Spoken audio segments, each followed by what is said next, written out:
then time caught up with my plans.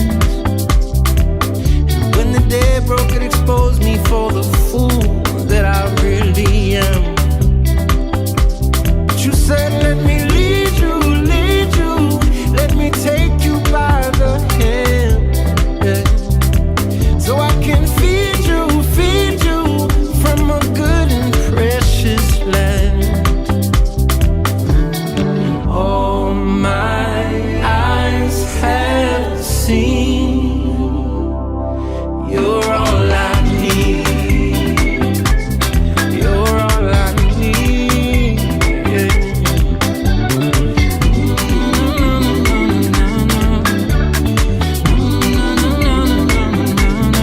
So now I'm learning to walk in your steps.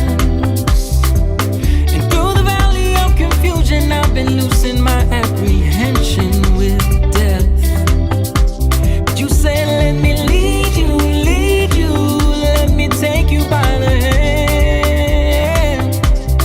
So I can feed you from a good and precious land. Now I owe it all to you, giving my heart to you, freedom becoming true. Nobody else like you, do what you promised to. And I'm so grateful for your love. And all my eyes have seen the wonders of your mystery received. I've tasted what it means. Now nothing else is good enough for me.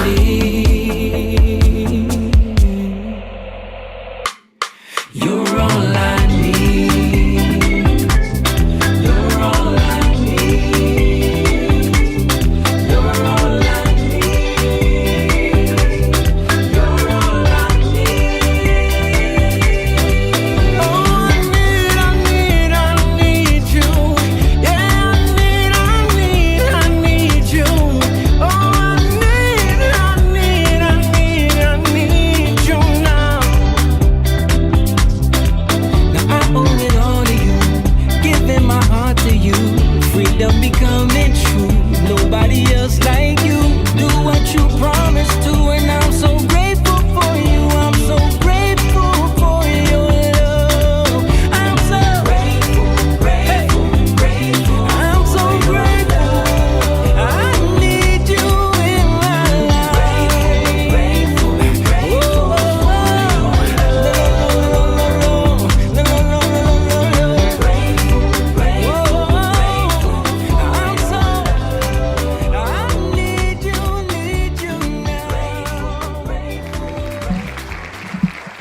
What's up, everybody? We are back live after a little bit of a vacation, a little week that we missed here, but we're back. We're all in the building, and we're ready to have some conversations about what's been going on. You're with us. We appreciate you. Make sure you guys hit that like button, share this video with your friends. You are watching Young Lion TV.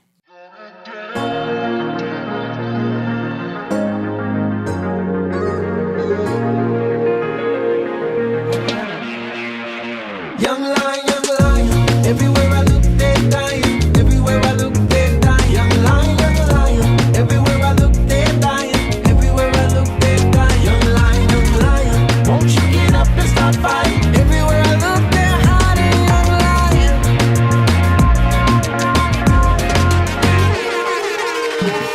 That's right. Young Lion TV is live, and that means we're here. We're ready to get started. We appreciate everybody for joining us again.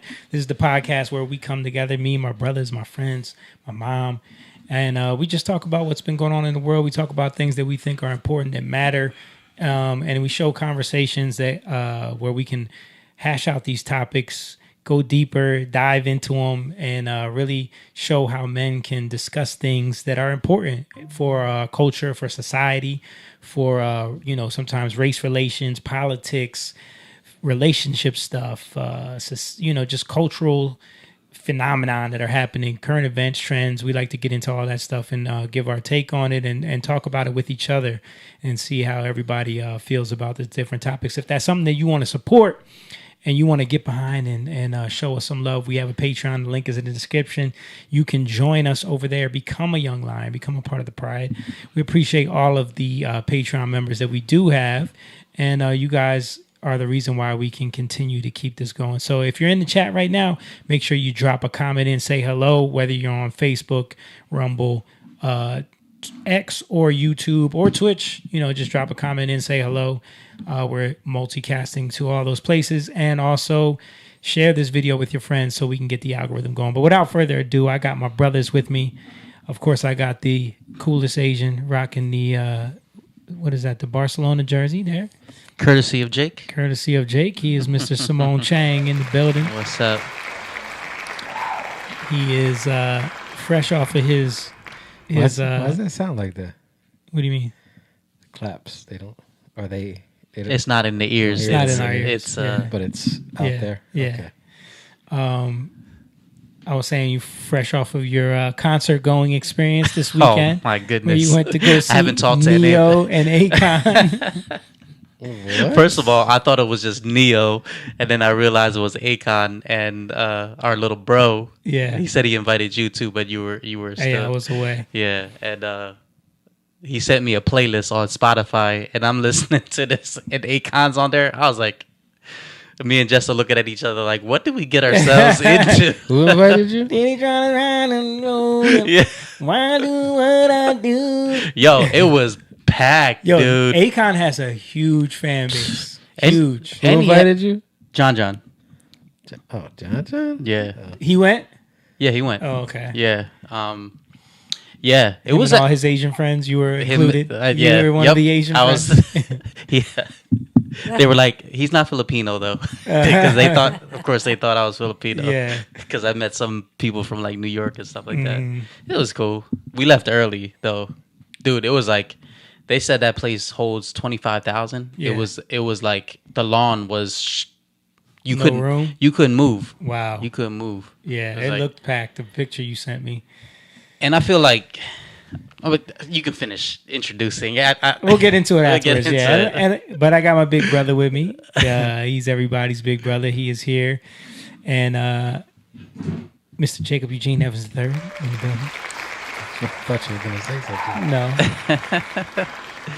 Shout out to Papa Jeff. my mom just don't have the camera. She has the camera right on you when you introduced Jake. Right on me. And then I just changed it. I was looking at the screen the whole I time. changed it 'cause when he introduced Jake, I still had it on Jake. you know Mo's gonna mess with you. Speaking of switching cameras, she's over there. She's in here. She's our mom. We love her. No matter if she switched the cameras or not, she does a great job. Miss Angelique Lopez. I didn't mean to get her bad. Building. Oh, because he said Jake, I put it on Jake. It was on Jake. Pop, I see you in the chat. He said, "Evening, gents. I don't know if your son-in-law told you this, but there's an issue with your Patreon, and I don't think I told him to mention it to you." I think I did. Oh, okay. I think I did. I don't know if you noticed or not, or if you checked or not, but there was some kind of like issue with the Patreon membership that you had. So I don't know. Just look into that when you get a chance. What, did you just unplug it? Yeah. It's back. Watch the It's cables, back. buddy. It's back. Watch the cables. I was trying to fix it.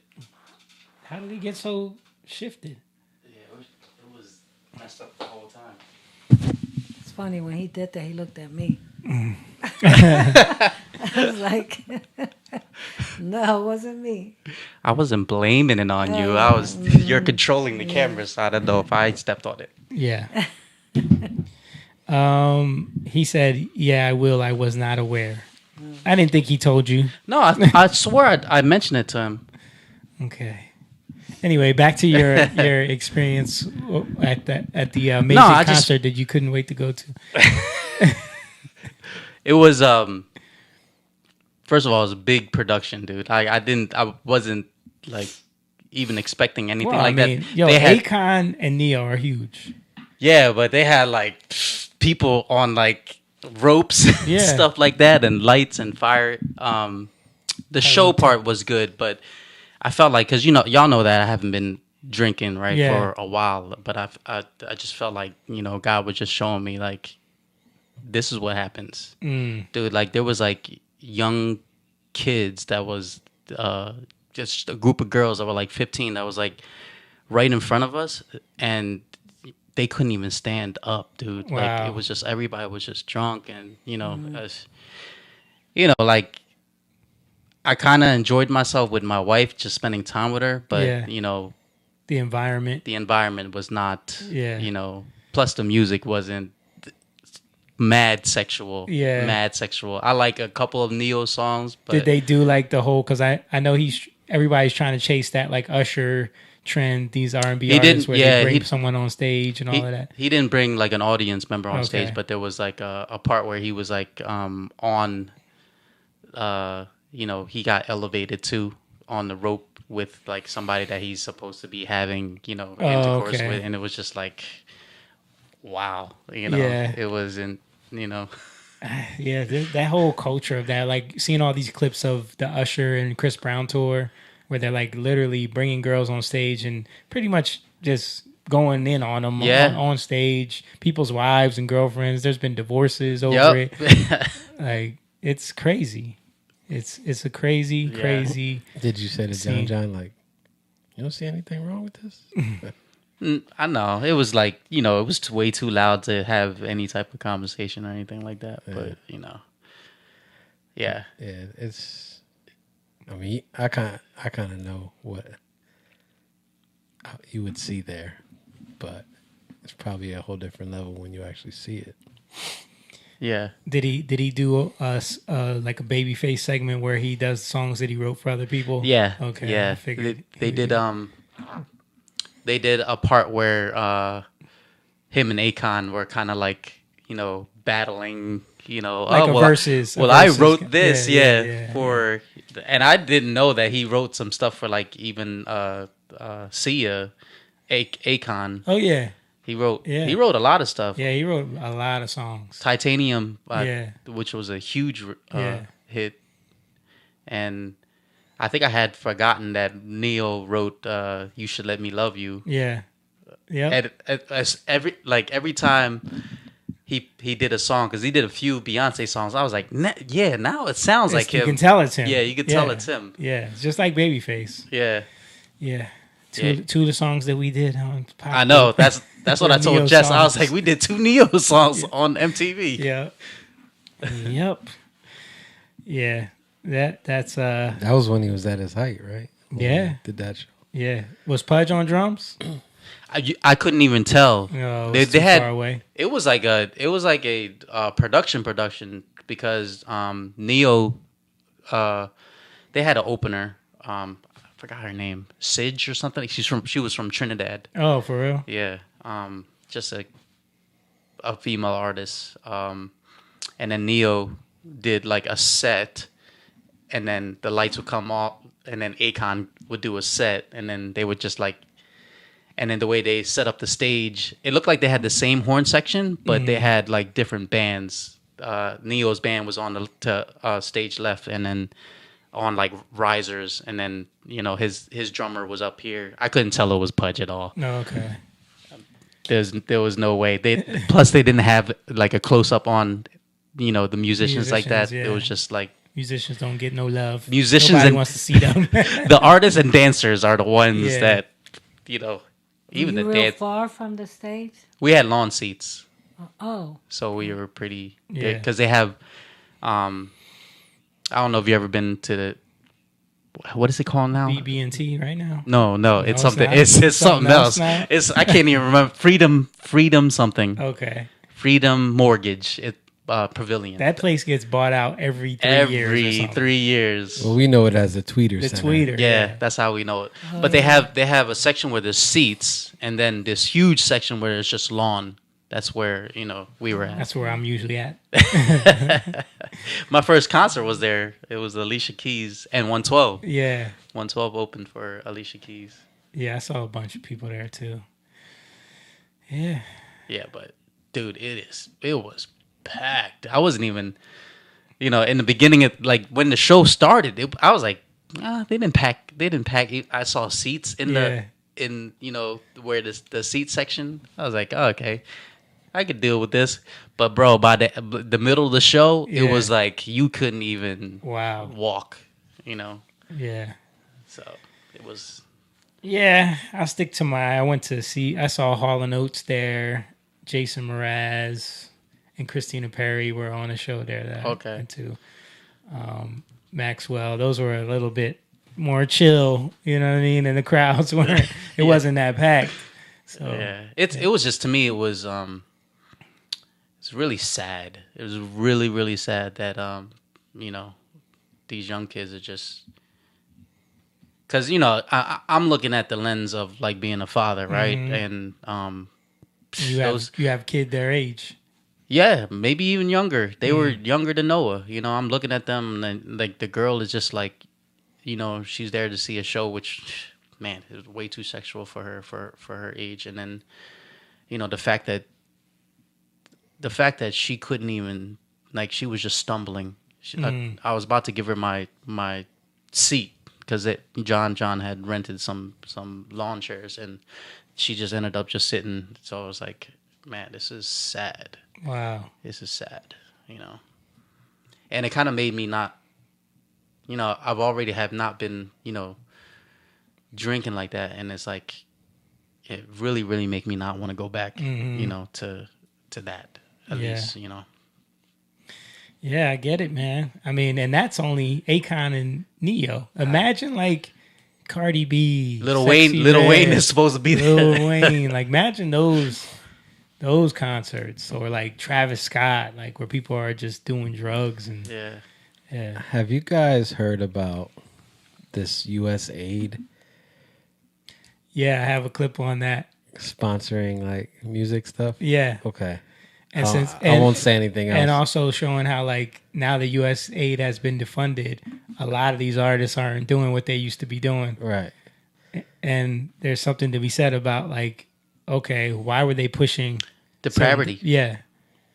Why were they using their funding to push that stuff? Mm-hmm. Yeah.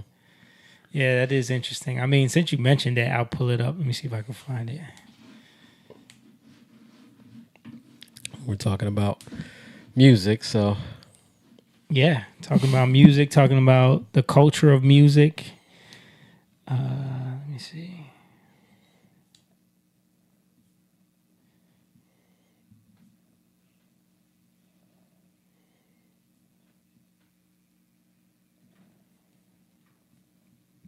Yeah, here we go. This is Tim Pool talking about it. Well, with USAID, we had all this music. Billy Corgan says that there was a conspiracy. There was an effort to turn down the volume on rock music. He said, some believe it was CIA, but that's above my pay grade. The media attacked him for this, even though he never did say that. Some people believe it, but what do I know? You know who Billy Corgan is? The lead singer of Smashing Pumpkins. Oh, yeah. Okay. Yeah. So he's been doing a lot of podcasts, and he's been talking about, he's one of the people that shed light on this, like he remembers the effort from the music labels in like the mid 90s to move away from rock groups. Even like in the stuff they were pushing them to do and them to write, they were like under pressure to evolve into something else. Like they didn't want big rock bands anymore for some reason. So he's been talking about that a lot. I think it's a fair point because some people do. Maybe it was USAID. Rap music just vanished from the Billboard Top 40 for the first time in 35 years. Strange. A couple of months. So this would have been about 4 months after the shuttering of USAID. Rap disappears from the Billboard Hot 100. Interesting. Now I want you to think about that Oprah performance. That Black Eyed Peas are there, and there's a big crowd. And on camera, it looks like everybody loves this band. And the song is played on the radio, and it's put in the playlists, and you will listen to what they tell you to listen to. Yeah, and there's been a bunch of articles about it, how like a lot of these artists, Cardi B's, the Sexy Reds, for example, now that the funding is gone, these people can't sell any tickets. Their albums aren't like Lizzo's album. There was a whole. How many copies did Lizzo's album sell the first week? It was something like Lizzo was the biggest artist, you know, for the longest. Let me see. Lizzo album sales.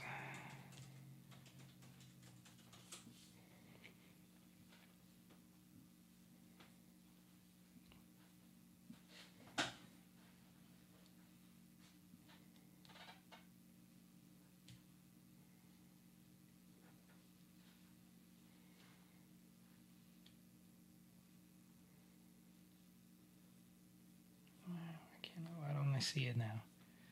I saw the story everywhere, and all of a sudden I don't see it. They heard you talking about it, so they're hiding it. I'm so far removed from knowing any USAID was rap albums or anything.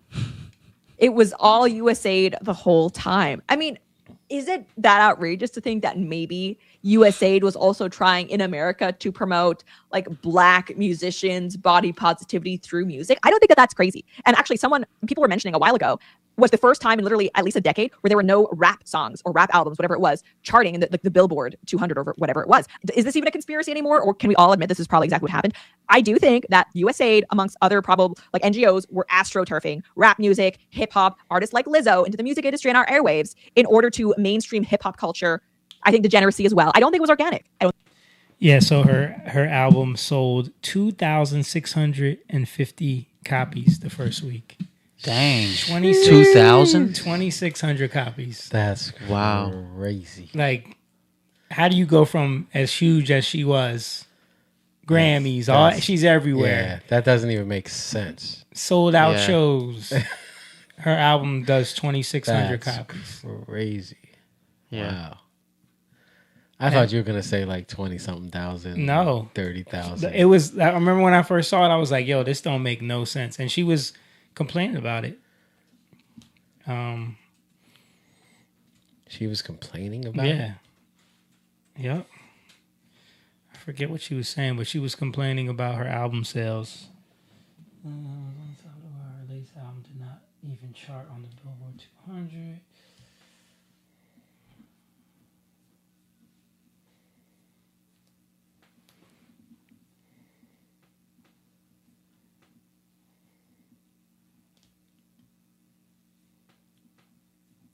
Yeah, I don't remember, but yeah. Anyway, but there's something going on with the USAID stuff being funded and these artists not being able to. I mean, you see the stuff that they were doing in other countries, what they were promoting or funding, right? Yeah. So can't put it past them. It seems like a lot of that stuff is just promoting things that degrade people, the country, or countries, you know. And come on, by now, like, you gotta understand this. There's so many studies done on this stuff.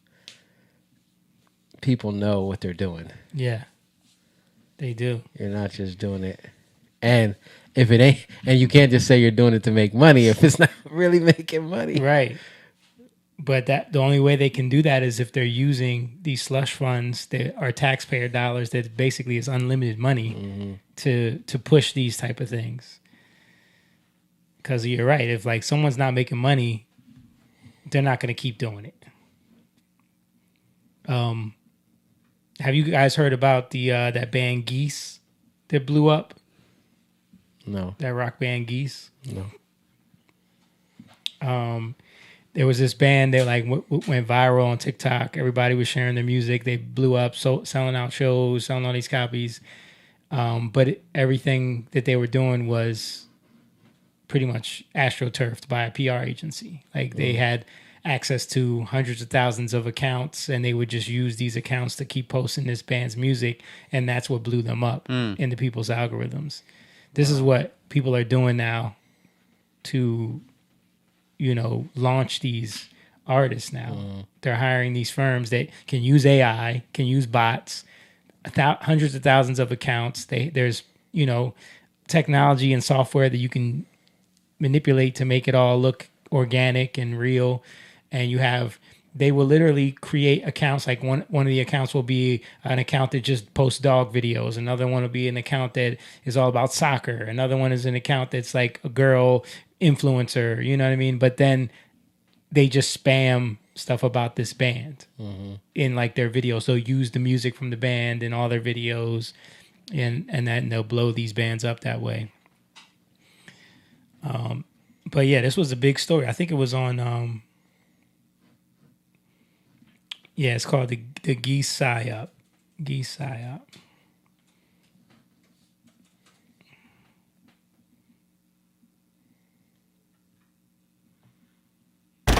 Who are we if it doesn't mean helping?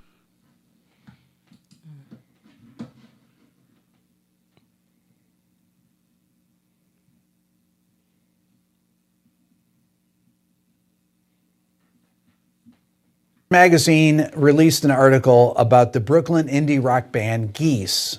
The title of the article was "The Fanfare Around the Band Geese Actually Was a Psyop." That's pretty much a declarative statement. Then it goes on to say the Brooklyn band Geese was labeled an industry plant, whatever that is, by those who questioned its sudden ubiquity. Maybe it was. Okay, let me read you just the beginning of it. Brooklyn indie rockers Geese shot to the heights of rock and roll fame at the end of 2025. Their fourth album, Getting Killed, was released in late September and dominated the year's top 10 lists. Their fall tour sold out almost everywhere. The collective buzz earned them slots on SNL and at Coachella and made the band and frontman Cameron Winter, who has his own solo career, something close to a household name, at least in households where polyrhythmic art rock is a topic of conversation. The Guardian's review of the new record called Geese, the new saviors of rock and roll. Their explosion on the scene, seemingly out of nowhere, led to an inevitable backlash, haters calling them a psyop. The article followed up on a scoop by musician Eliza McLam, revealing that Geese had hired a digital marketing and brand strategy firm called Chaotic Good Projects to build their online hype. Here's the Chaotic Good. The firm was accused of engineering narrative campaigns to artificially boost the band's popularity on platforms like TikTok. Critics claimed that the firm used burner accounts, fabricated comments, and fake digital interactions to manufacture discourse around the band and manipulate the algorithm. Because their explosive success appeared so sudden, fans felt deceived. And the revelations fueled ongoing rumors that Geese was an industry plant rather than an authentic indie success story. Now, anytime I hear this industry plant thing, I just laugh because I literally don't know what that means. Somebody planned to make this band big on their fourth record? I heard some people say that Angine de Poitrine was an industry plant. What? You're going to plan to have a weird indie math rock with people wearing costumes is going to be something that you're going to manufacture?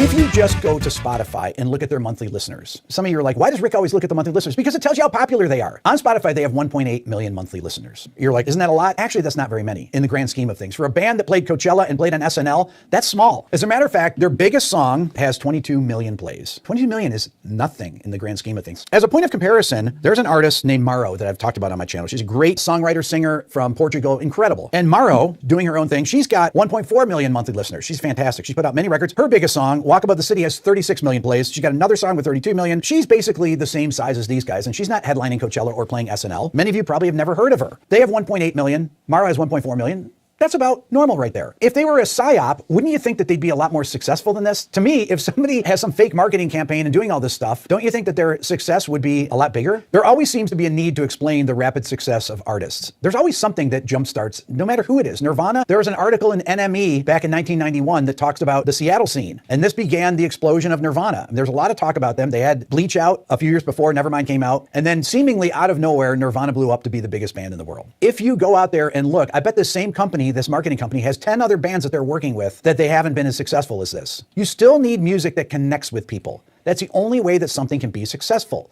Things don't get successful. Yes, you can put things out there and hope that it blows up. Like when I did that video on the Alex Warren song, Ordinary, he talked about posting the song 134 times on, I think, 5 or 6 different accounts that he had. He's basically doing the exact same thing that this marketing company was doing. He did it until the thing blew up. And that's what marketing companies are for. In the past, labels hired... You know that song, Ordinary, that everyone used in all those sounds? Come on. Man, if I heard it. Can't believe you guys don't know the song. Probably do, but just by saying the name, don't know it. I mean, that's the main part of the song. Have you guys been hearing this? Ideas move fast. I'll do it after this because my kids have been breaking this up.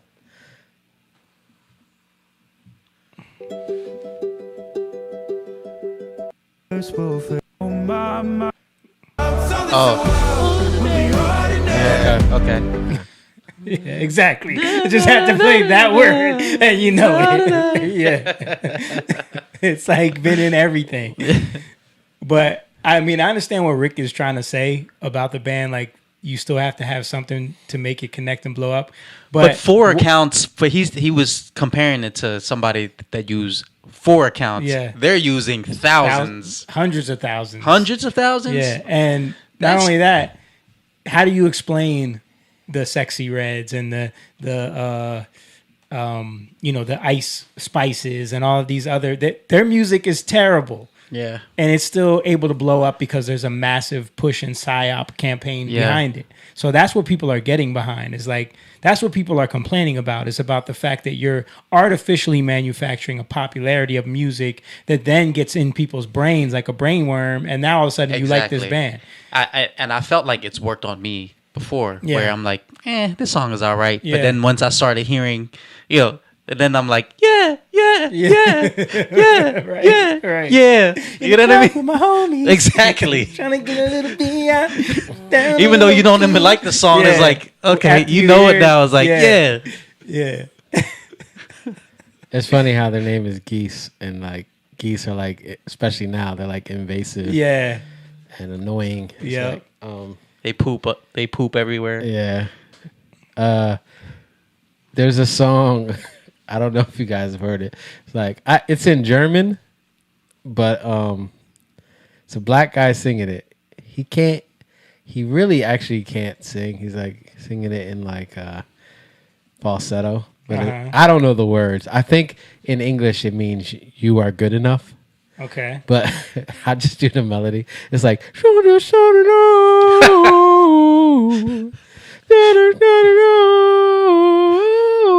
yo, and this thing is like, where did you hear this? This is on everything. Like the kids, I don't know, will watch stuff and it's on there over and over again. People are using it.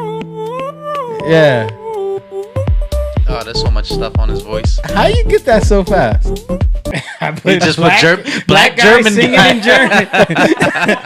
Black guy singing in German. What else did I put? You are good enough. There you go. Yeah, yo, it blew up. But then he's like singing. Like there's a video of him singing it live, and it's so bad.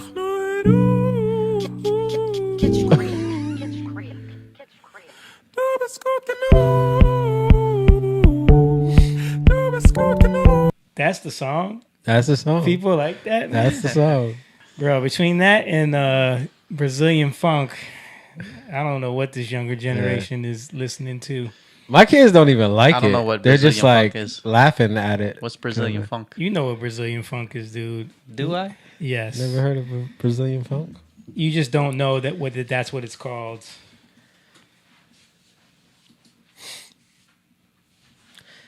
Yeah, most of that. What if you could make a song using? I don't know. But again, this stuff gets stuck in their brains because they're seeing it over and over in soccer clips. They're seeing it in TikToks. Yeah. So then they just like it. Well, that's what this song, everybody was using it for everything. Oh, okay. Like, because there's one part.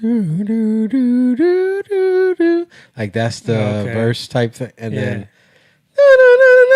That's the. And it literally it's literally like, you're good enough. You are good enough. Okay. I guess there's nothing to it.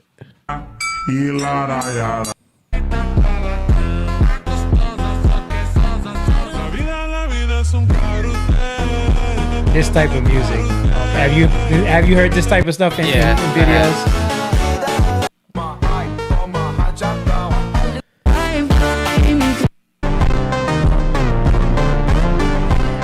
It all sounds bad. It sounds like video games, like old video games. Yeah.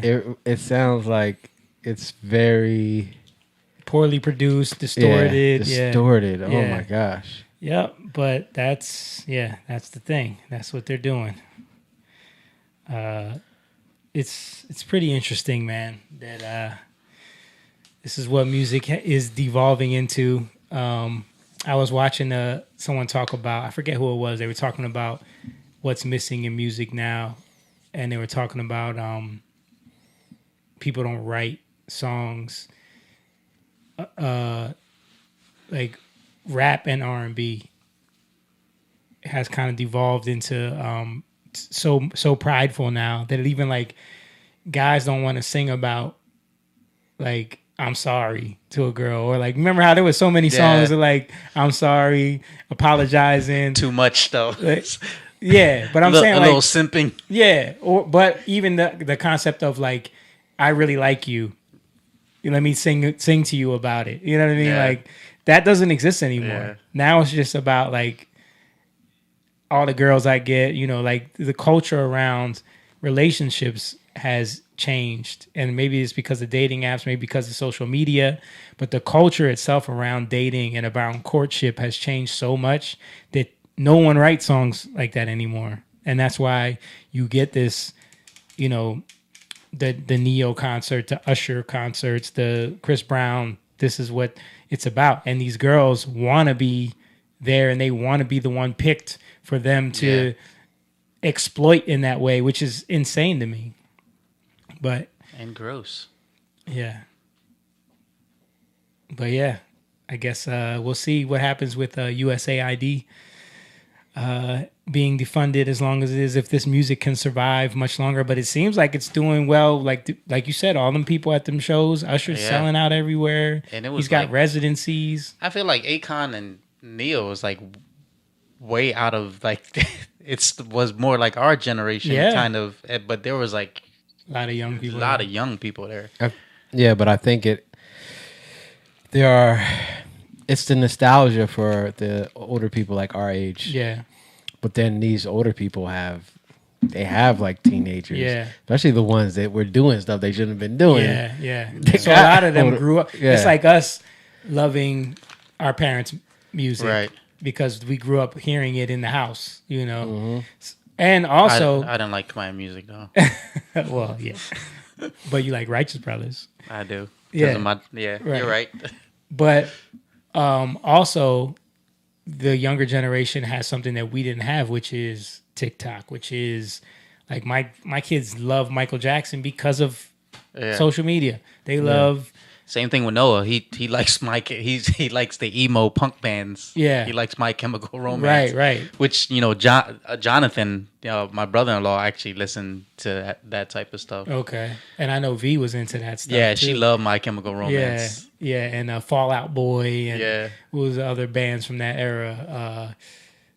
All those. And I asked him, actually, I was like, yo, how did you find, you know, that band? He was like, TikTok. Yeah. That's how they... TikTok is... Every time I ask them, how do you know this song?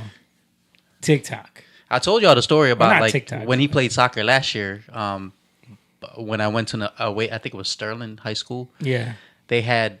the boys had a Bluetooth radio, and they were playing Oasis Wonderwall, and they knew all the lyrics. They were singing, you know, the top of their Wonderwall. I'm like... That is like a soccer thing, because... I saw the England team, every time they won, they would be singing that song. And the whole crowd was singing it. Tell me that. Yeah. They were playing Zombie, Cranberries. Bro, that's another one that blew up because of the like YouTube reaction videos. There was a ton of like Cranberries and Zombie reaction videos. I know In the Air Tonight is another one that blew up because of that. Like Phil Collins. Phil Collins, yeah. Yeah. I had to think about that for a second. In the Air Tonight. Yeah, so you can see why people will be at these things. But again, like, this is why it's so important for us to have an understanding of God. And if we're just, I like that. Like, there's nothing wrong with, you know, saying, okay, I like this music. Well, why? You got to understand why. Mm-hmm. What is it doing to you? How is it? Why do you like it? It's usually because it's the chords that are put together. It's the melodies that are tracking with it. So there's a reason why. And if you just leave it at like, I just like it, it's irresponsible. Yeah. But we don't know if our parents, I just like it. And then we're just, same thing. I just like it. Like, what do you do? Mm-hmm. It's just my preference. Why do people like Spend That? I don't even know what that is. You don't know what that is? Song of the summer in the black community. Come on, man. You talking to the wrong Jamie's ones. been doing this all night. Right? Spend That. Come on, man. Do you know Spend That, Mom? Young Miami. Oh. Who's Young Anything Miami? that has to do with Young Miami, Yeah. I'm not listening. Who's to. Young Miami? She was in the group called the City Girls, and then she dated P. Diddy. She was one of his harem girls. But she's got this song that blew up, and everybody is like going viral, doing dances and singing it. And the lyrics are literally, "Where are all my scamming ass N-words at? Where are my boosting ass B's at? Put that in the bag." Like talking about shoplifting, scamming. And people are loving it.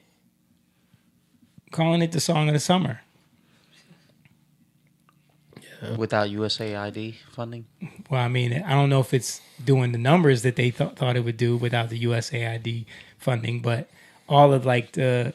I have heard of that, though. I did hear about that song. Okay. Like what it was talking about, how it's blowing up. Yeah, because all of these panels have been debating whether... India Arie came out and said she got a lot of backlash because she made a statement on X. She said something about like... let me get it exactly so I don't misquote her. But she said something about some people just don't want to be free. I don't know any of those songs except for Phil Collins. I don't listen to none of that stuff. Well, why would you? I don't listen to none of that either. I just see people talking about it. What did she say? I can feel it. I like that song. It's a good song. Yeah. You guys did that song, right? We did a piece of it. Piece of it, yeah. Yeah. We like to We do teased that it. Tease is a good word.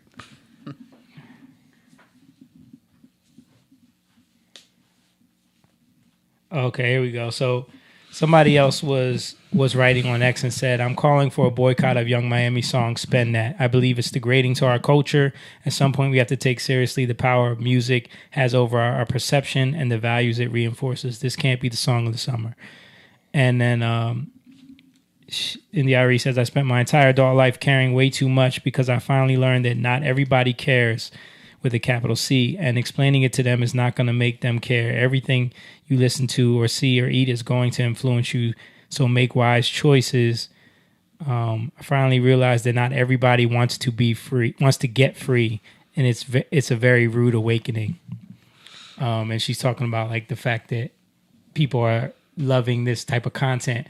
First of all, if you as a black woman want like these, and I'm talking about like the educated ones on TV that are college educated, want to be respected, don't want to be called ghetto, don't want to be seen as ghetto, don't want to be stereotyped, but you are championing this song.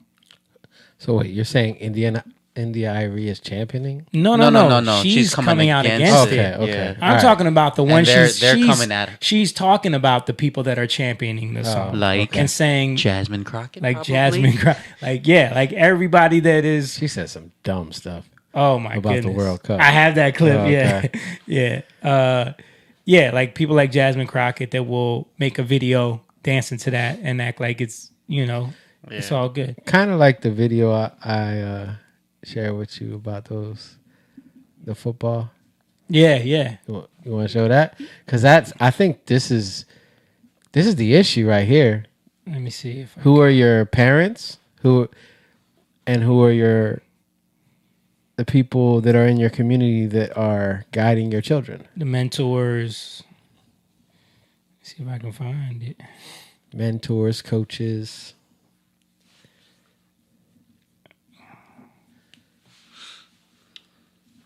Which video is it? I think it was like the first one I sent you. Oh, okay. Multiple people have asked for the full video of this, and here it is. It's absolutely ridiculous. Just prepare yourself. Let's go!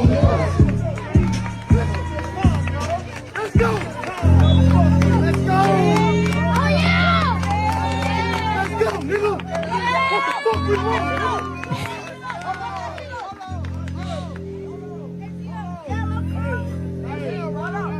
This is gonna get us copyrighted for sure. Yeah. Yeah. Cause it's got music in it. Hello. What we doing, y'all?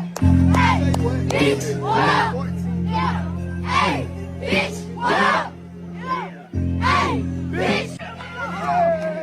Hey, bitch, what up? This is so bad, man.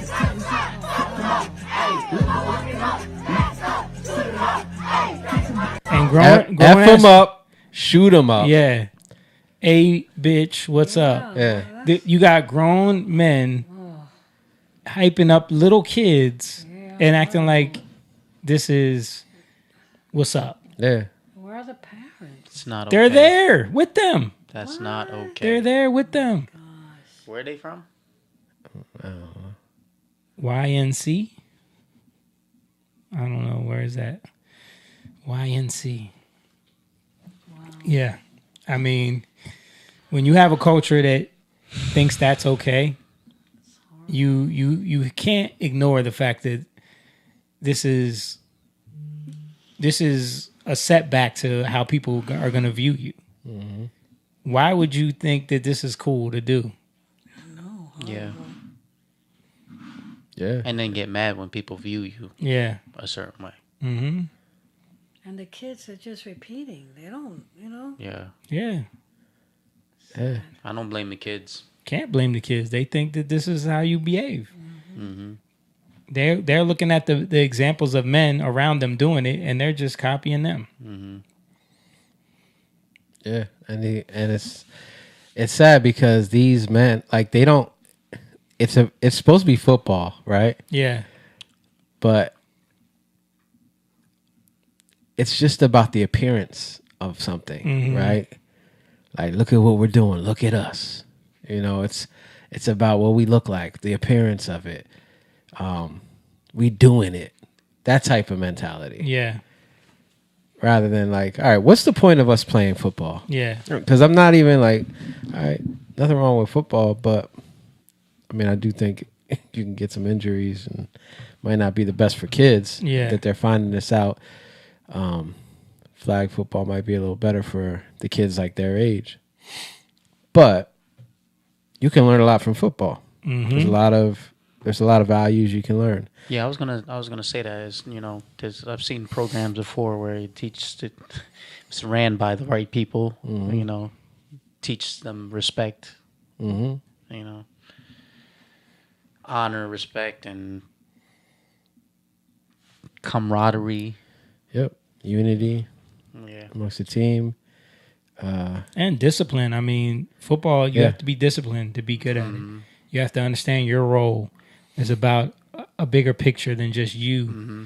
And all of these things can be great lessons. Mm-hmm. But when you're focused on that, what they're doing in that clip, you're learning all the wrong stuff. Yep. And all they want to do is probably win. Mm-hmm. And why does Crockett just seem like she's just getting more and more ghetto? I mean, I think she's trying to lean into that. She's leaning into it. She's trying to play a caricature. Yeah. Is she done after this? Yeah. She's out after her term's up. Yeah. Yeah. She's done. She lost her race. But of course, that's because of racism. You guys hear about Howard University having to unenroll like 500 kids because they over-enrolled students? I didn't. Actually, it's a huge controversy. Maya's going to Howard. Really?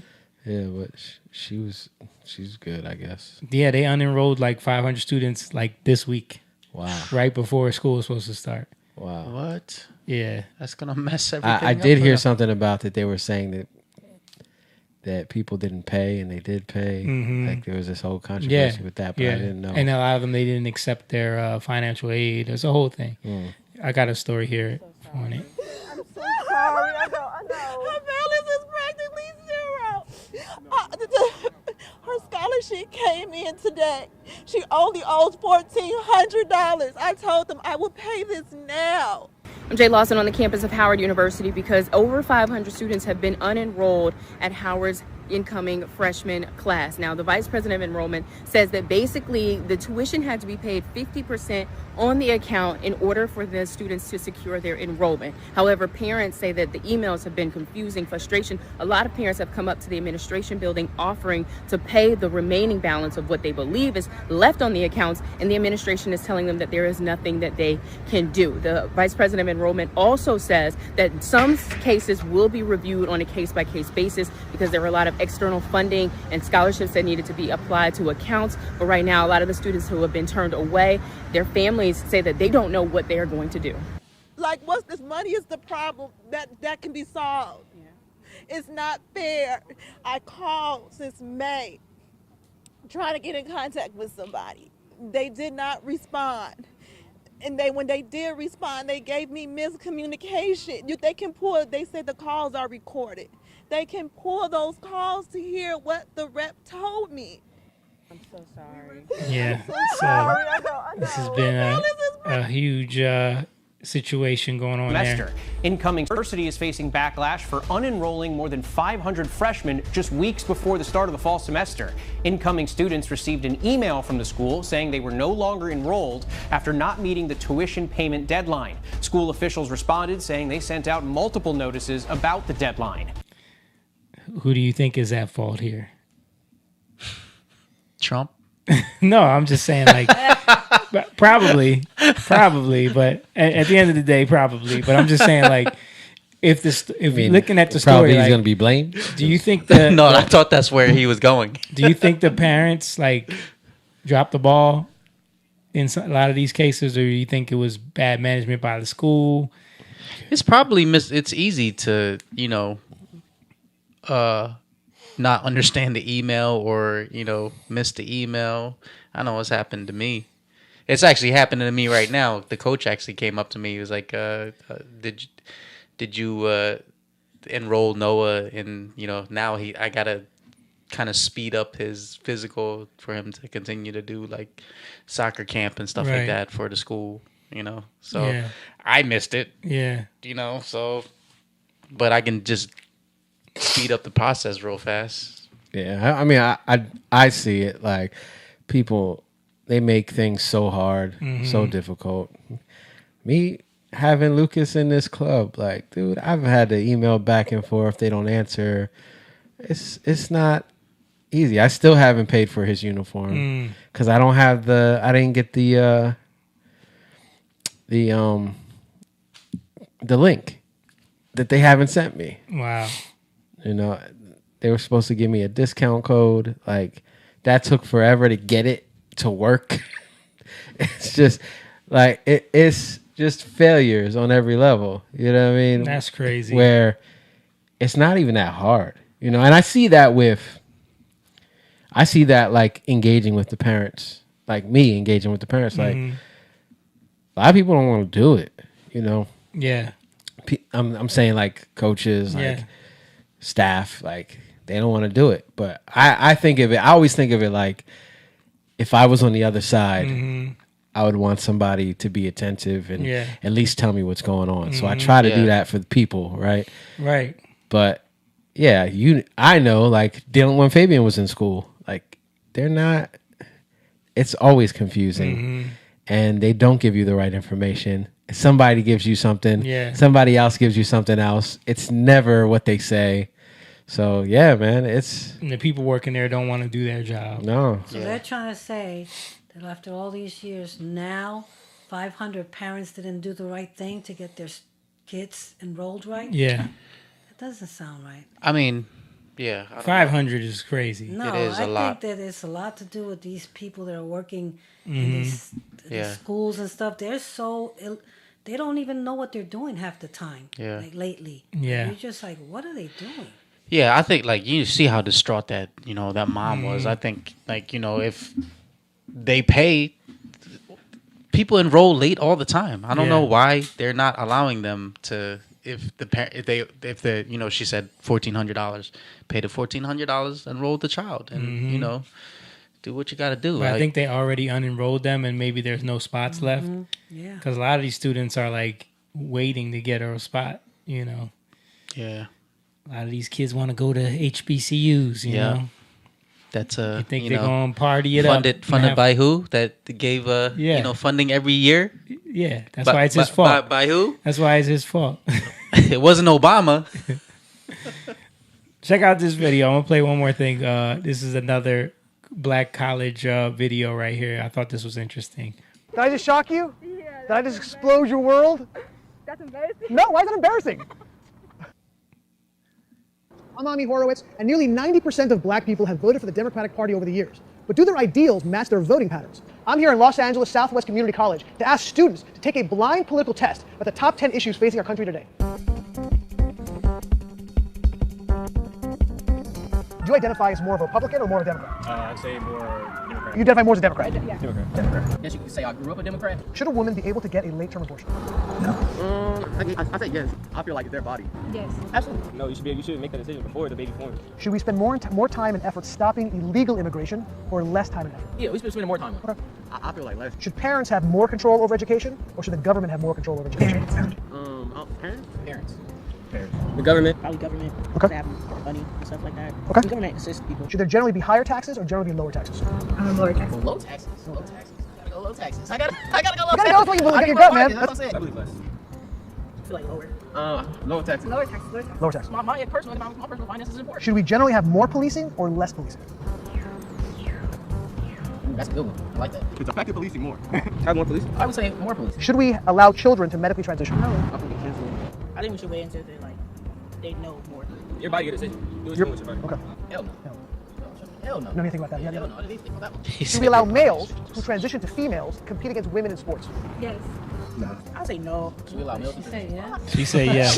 It's usually the women that are okay with that. Not at all. He was like 500 with the males. He was number one with women. Dumb it. Yeah, it's Dumb it. ridiculous. Yeah, there are physiological differences between males and people. Males and people. Do we spend more money on social programs and have higher debt or less money on social programs and reduce the debt? We need to reduce the debt. Less money into social programs. Reduce our country's debt. More money. More money. A lot of people need it. I would say less. Should someone show an ID to vote? To show who they are? Nah. Yeah. No. Yes. More regulations and higher taxes to stop climate change or less regulations and lower taxes and spur the economy? Less. Oh, that's a tough one. Yeah, There's no time really thinking about this. You got this. I'm marinating on the question. Take your time, man. No hurry. Less. I think we should help climate change. So you ready to find out what you are?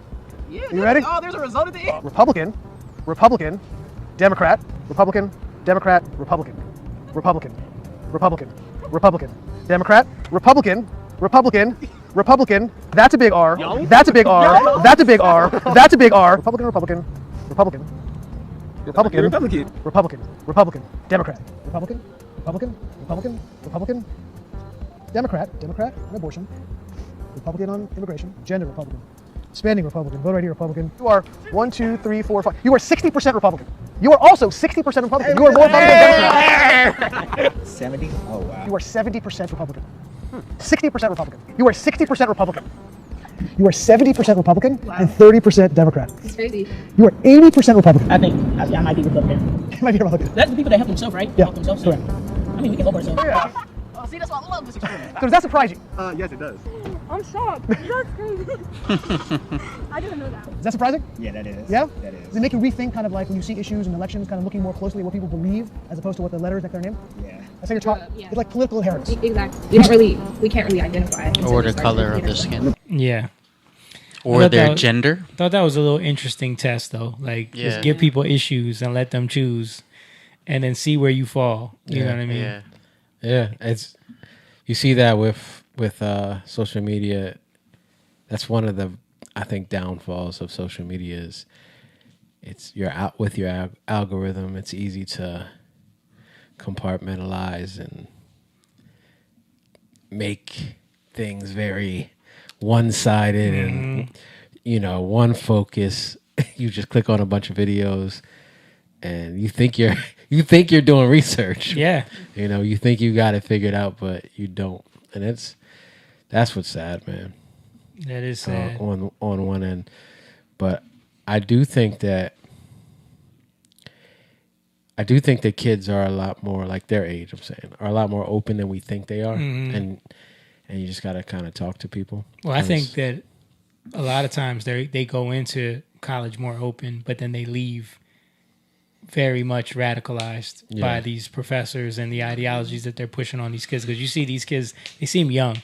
Mm-hmm. And when you look at their stances, even though they came out like mostly 60, 70% Republican, they're pretty much centrist. Like certain issues they're here, certain issues they're there. That's what most people are. Moderates on both sides. They're not extreme anyway. But the left has moved so far that they would consider a lot of those people's views far right.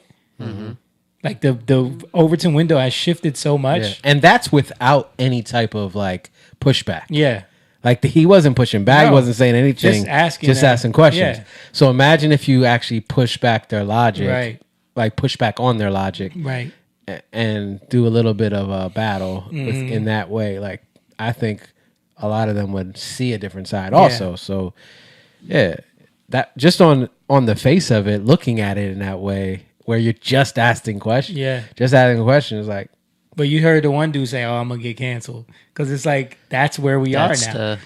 If you don't agree with everything the far left wants to be the reality, then you are far right. There is no middle. There is no like I'm a moderate. It's just you're either far right or you're good. Yeah, you know what I mean? Yeah, yeah. And that's the trick too. Like what he just said. Like it's the fear. Yeah. Like the trick is. I gotta get you. I gotta label you, and you gotta dislike that label. Right. So now you're gonna do the work for me. So which one of those sounds more authoritarian and fascist? I mean, we know which one. But that's what I'm saying. But they're constantly throwing that label around to anybody who is just a normal person. Yeah. Yeah. You know, it's crazy. And speaking of the left and the crazy left, I wanted to talk about the. You brought up Jasmine Crockett's statements about the World Cup in Congress. We didn't even talk about the technically Argentina, which is another psyop going on. Algorithm. What happened to all the conspiracy theories? That we were showing on here. First of all, the one girl that swore that Portugal was going to win because of the colors, completely wrong. And then all the other conspiracy theories about Argentina. Yeah, getting the win because Messi. Yeah, because of Messi. Blah, blah, blah. What happened? What happened to all of that? Yeah. But yeah, let's listen to Jasmine Crockett's statements. The World Cup that captured the imaginations of the entire world when they saw all of these people of color that was playing for all these teams. And ultimately, if you recall, the last two teams, it was Argentina and Spain. And it seemed like the vast majority of the world was rooting for Argentina, or actually against Argentina, right?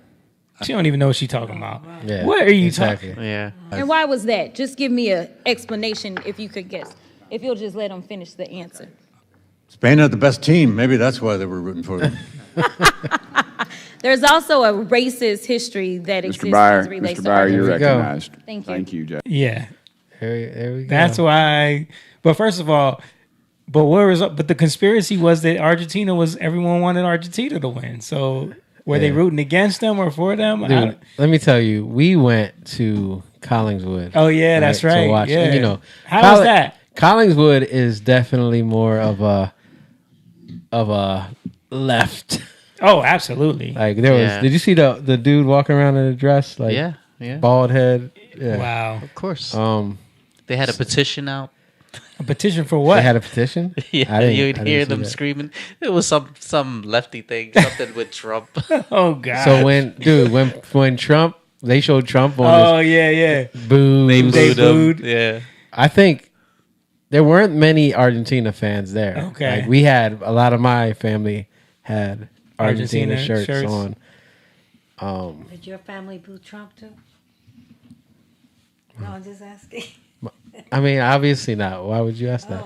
I cheered for Trump. Not. I was like, yay. Not your. No, I'm talking about my family, my immediate family. Oh, okay. I thought others were there. I mean, Nani was there, but no, they didn't boo Trump. Yeah, but it was interesting with that, and everybody was going for Spain. Yeah, they all were. And I knew why. It was like and it was just the like narrative. Yeah. you heard like some of them talk. Oh, my dude behind me was getting on my nerves, man. Yeah. What was he saying? Just dumb stuff. Yeah. Talking about Messi, and he was egging his son on. His son started saying stuff. I'm like, oh, I felt myself rooting more for Argentina. Yeah. It was just funny, and I'm wearing an Argentina shirt. Yeah. I think almost everybody was wearing Argentina shirts. But you was rooting for Spain though.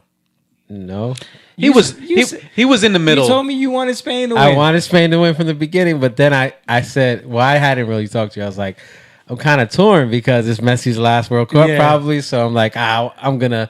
And I had bought this Argentina shirt because it was on sale before. Like this is way before, so I was like, I'm gonna wear it. Okay. He was like cheering for both teams. Yeah, I didn't care who won that much, but I was just like, I kind of would like to see Messi win. Yeah. But at the same time, I wanted to see Spain win because they hadn't won since 2010. So I really wasn't.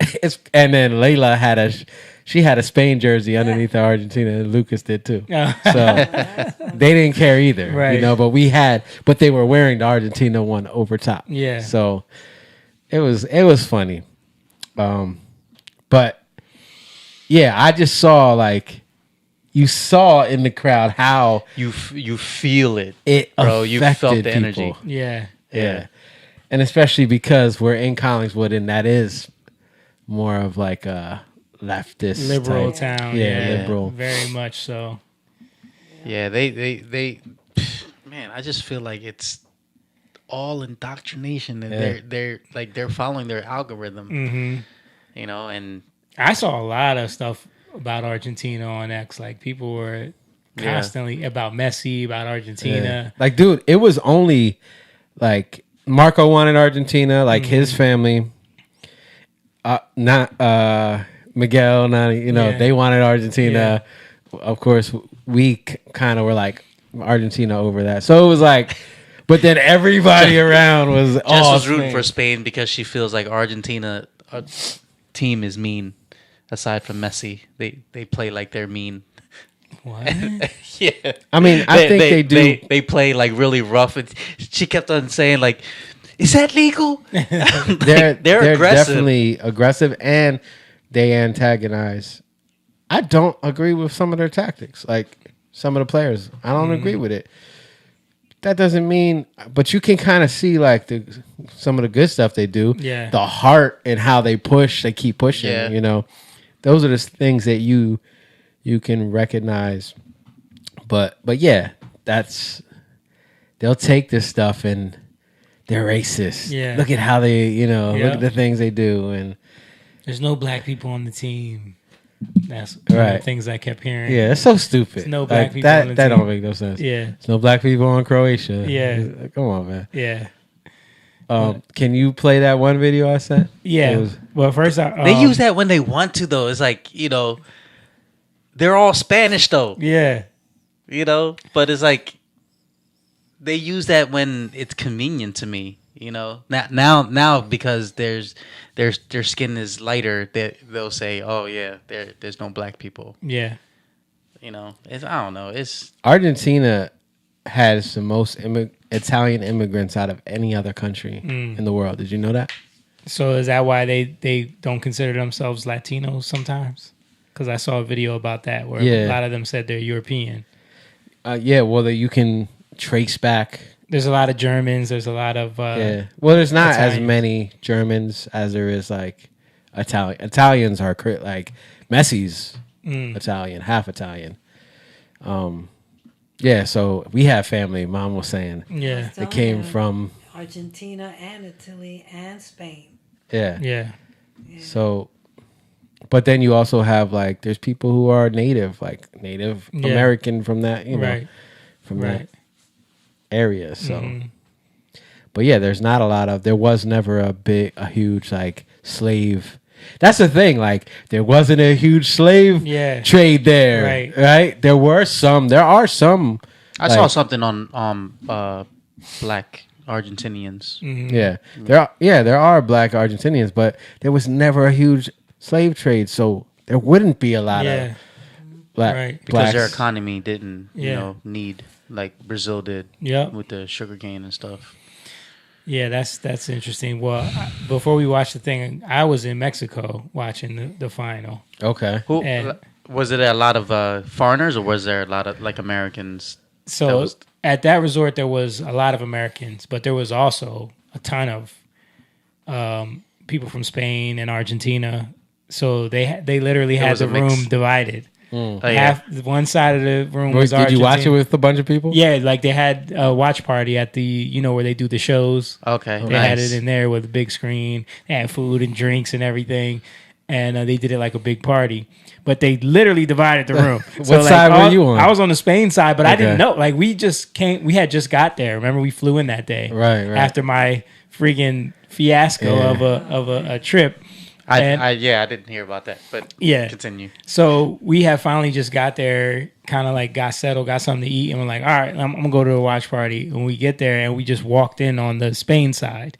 So we were over there on the Spain side. It was so crowded, there was nowhere to sit. It's packed. So I'm just standing there watching the game, and then I'm looking around. I noticed like even on all the decorations was all Spain this side, Argentina on that side, and like it was insane, bro. Like the every time something happened, this side's booing, this side's cheering. They're all yelling at each other. Was it like aggressive? Or No. It was just like part of the like how they are in the stands. You know what I mean? Yeah. Like it was just part of the competition. Yeah. But there was definitely more people. All the Mexicans were rooting for Spain. I noticed that. Like all the people that were Mexican, they were rooting for Spain. Why? I wonder. I don't know. That's the thing with I don't know if you've seen this, but a lot of the Latin countries, because Argentina won and they've won. So like they hating on and them. they don't like Messi. Out of think about it. Out of all the Latin countries, it's only been that have won. Yeah. Uruguay, like back in the day, right? Brazil, one time. Well, 2 times I think Uruguay. But recently Brazil and Argentina, right? So and then. It's easy to hate Argentina. Again, there's not a lot of... It's mostly white or Native American people there, right? So... And people talk... I've seen so many videos about people saying, Latins just hate on Argentina. We just don't want them to win. Yeah. People saying, like, admitting, like, it's just... And there's the controversy of Messi, and Messi being like this... godlike figure in soccer, right? And so, of course, that's going to bring a lot of people that don't want to see him win. Or they feel like he gets favoritism, or they feel like he's like the golden child. They think the FIFA president loves him. That was another thing that when they showed Trump, the FIFA president was right next to him. So people booed there too, because they don't like both of them. Right. So that was funny, but we ended up leaving because it was too loud in there, and then when we were all tired, so we went to we had a little private lounge that we were able to go into and watch the end of the game there. Okay. So I was able to watch. A little better. It was better. Cool. It was only like 5 people in there. Yeah. It was hot as heck, bro. It was hot. I went to the beach that morning, and we drove down.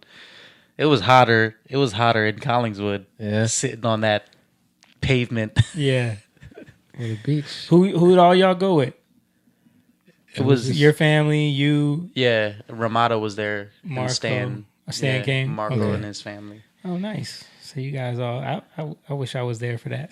But it was fun watching. Nah, you was in Mexico. Yeah, bro. It was fun watching it there. We did have tacos. They were good. Yeah, too. the El Pastor. El Pastor tacos. The steak was not so much. Have that. Yeah. But let me show before we show that video, I want to show what I was talking about, because I found this video of them talking about Argentina claiming they're not Latinos. Argentino apoya a Argentina en la Copa. Los argentinos no nos sentimos orgullosos de ser latinos. Argentina no es latina. Esto es Argentina y los argentinos somos europeos. Todos los argentinos somos mitad europeos, es lo que no es la realidad. En Argentina, nuestra ascendencia no es latina. ¿Han escuchado tipo a la Argentina decir, no, es que nosotros como que no somos latinos, o sea, nosotros como que somos europeos? What? Es cierto, los argentinos no nos sentimos latinos. Que Argentina nunca fue un país de cultura latina. Fijaos este comentario que dice: los argentinos no somos hispanos, somos descendientes de italianos, de españoles no tenemos nada, incluso somos más europeos que ustedes. ¿Por qué en Argentina? What did he say, Mom? He says we're more European than you are. So he said. Argentina se niegan las raíces indígenas? ¿En la escuela no enseñan nuestra historia? ¿Por qué nos cuesta tanto aceptar que somos? ¿Alguien me explica? Yeah, so this is one of the. What was the last one? I don't know. What was the last one she was talking about? I didn't hear it. Can we go back? Are they like all different people from different Latin countries saying that Argentinians are not Latino, or is it Argentina? No, they're saying this is what Argentinians say. Oh, they're saying that they're not Yeah. Latino. Right. Well, some of them were Argentinians. Yeah. Some of them weren't. Right. Some of them were making fun of the fact that Argentinians say that. Some of them were Argentinians saying that. Let's listen to this, Mom. Translate. ¿Por qué en Argentina se niegan las raíces indígenas? ¿En la escuela no enseñan nuestra historia? ¿Por qué nos cuesta tanto aceptar que somos? ¿Alguien me... Got cut off. I mean, but the words were there. Yeah. I can't even see it. Go ahead. Put it again. So I can hear. We need Jess here. She's bilingual now. Yeah. That's on her resume now. Who's? Jessica. It says, why in Argentina se niegan las raíces? ¿Por qué en Argentina se niegan las raíces indígenas? Sound like she said Did Indians. you hear that? Yeah, she said the indigenous races. I'm sorry, my thing is. Put it again. No, you listen to what she's ¿Por saying. qué? You're trying to read it. Just listen. No, I'm trying to listen. Why did Argentina? ¿Por qué en Argentina se niegan las raíces indígenas? Indigenous, so it's indigenous. Indigenous. But what does she say? Why in Deny Argentina it. Why do they do deny they deny? Okay. Yeah. En la escuela no enseñan nuestra In school, No, they don't show. historia. They don't ¿Por teach qué nos our cuesta history because the cost. aceptar que somos? Don't they accept it that ¿Alguien me... European or something like that? She say. Yeah, something no tanto aceptar que somos más que europeos. Not European. There was a like a mini documentary thing that thing I was talking about with the black Argentinians. They were talking about I'm so bad with like the time, of when it happened, but there was a time period where it was already not a lot of the African slave trade or whatever like that. The transatlantic slave didn't get to Argentina, but they kind of, the country wanted more European immigrants to come in, so they accepted more European people. Right. That's why they're not as mixed as the rest of Because does that make them racist? Yeah, exactly. They didn't want any And is it true? Like they come from Europe. Yeah. Like they more of them come from Europe. Yeah. I don't think there's anything wrong with that. But I do see like just from watching looking at interviews with some of the players, Angel Di Maria, he's not on the team anymore, but a lot of them talk about their indigenous roots. Mm-hmm. Like proud of it, you know. A lot of them were talking about him, Maradona. Yeah. So those guys, you can see they have indigenous roots. yeah, there's a lot of guys that you can see it, and they talk about it. There's another guy, he used to be on there, Carlos Tevez. I don't know if you remember him. Nah. Yeah, and they talk about their upbringings, talk about their roots. But yeah, and then there's guys like McAllister. That's a European name. That's a, what is that? An Irish name? That's an Irish slash Scottish name. That's what I mean. Like people from this part of the hemisphere. Yeah. We see that in the U.S. People that live in the U.S. for maybe even second generation. waving Puerto Rican flags or waving, Yeah. Whatever Right. German flag. You Right. know what I mean? Like it doesn't say that they're racist. They're prideful in where their ancestry, where their family come from. Right. Yeah. And could there be racists? Yeah. Like just like anywhere else. People can take it and like think, well, I'm better than you. That can happen. That's exactly Because how I'm not Latino, I'm my European. family. Yeah. My grandfather was Italian. He married a Mexican, and now the Mexican family don't want nothing to do with us because we're not, Right. And But they're it's- lower than you because yeah. they're Mexican. No, they're So- low. They think we're lower than them. I'm joking, but Well, that's like the joke about Dominicans. I know black. Yeah. I know black, Poppy. I know black. I Spanish. know They black. they So- think they're Spaniards. Yeah. Yeah, which doesn't make any logical Yeah. sense. Yeah. So how do I phrase this? Like, Argentina is a mixed country, right? I don't know what the breakdown of where the people come from. You know what I mean? Like majority they speak Spanish, Mhm. but just because they speak Spanish because they were colonized by Spain, does that Mhm. automatically make them a Latin country, or is that even a I mean, thing?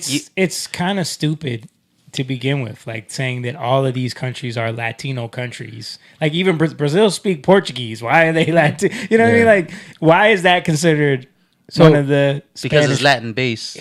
But so is French. Well, so here's right, another. but they don't do the same thing. So is Italian. Here's another Yeah. issue. Okay.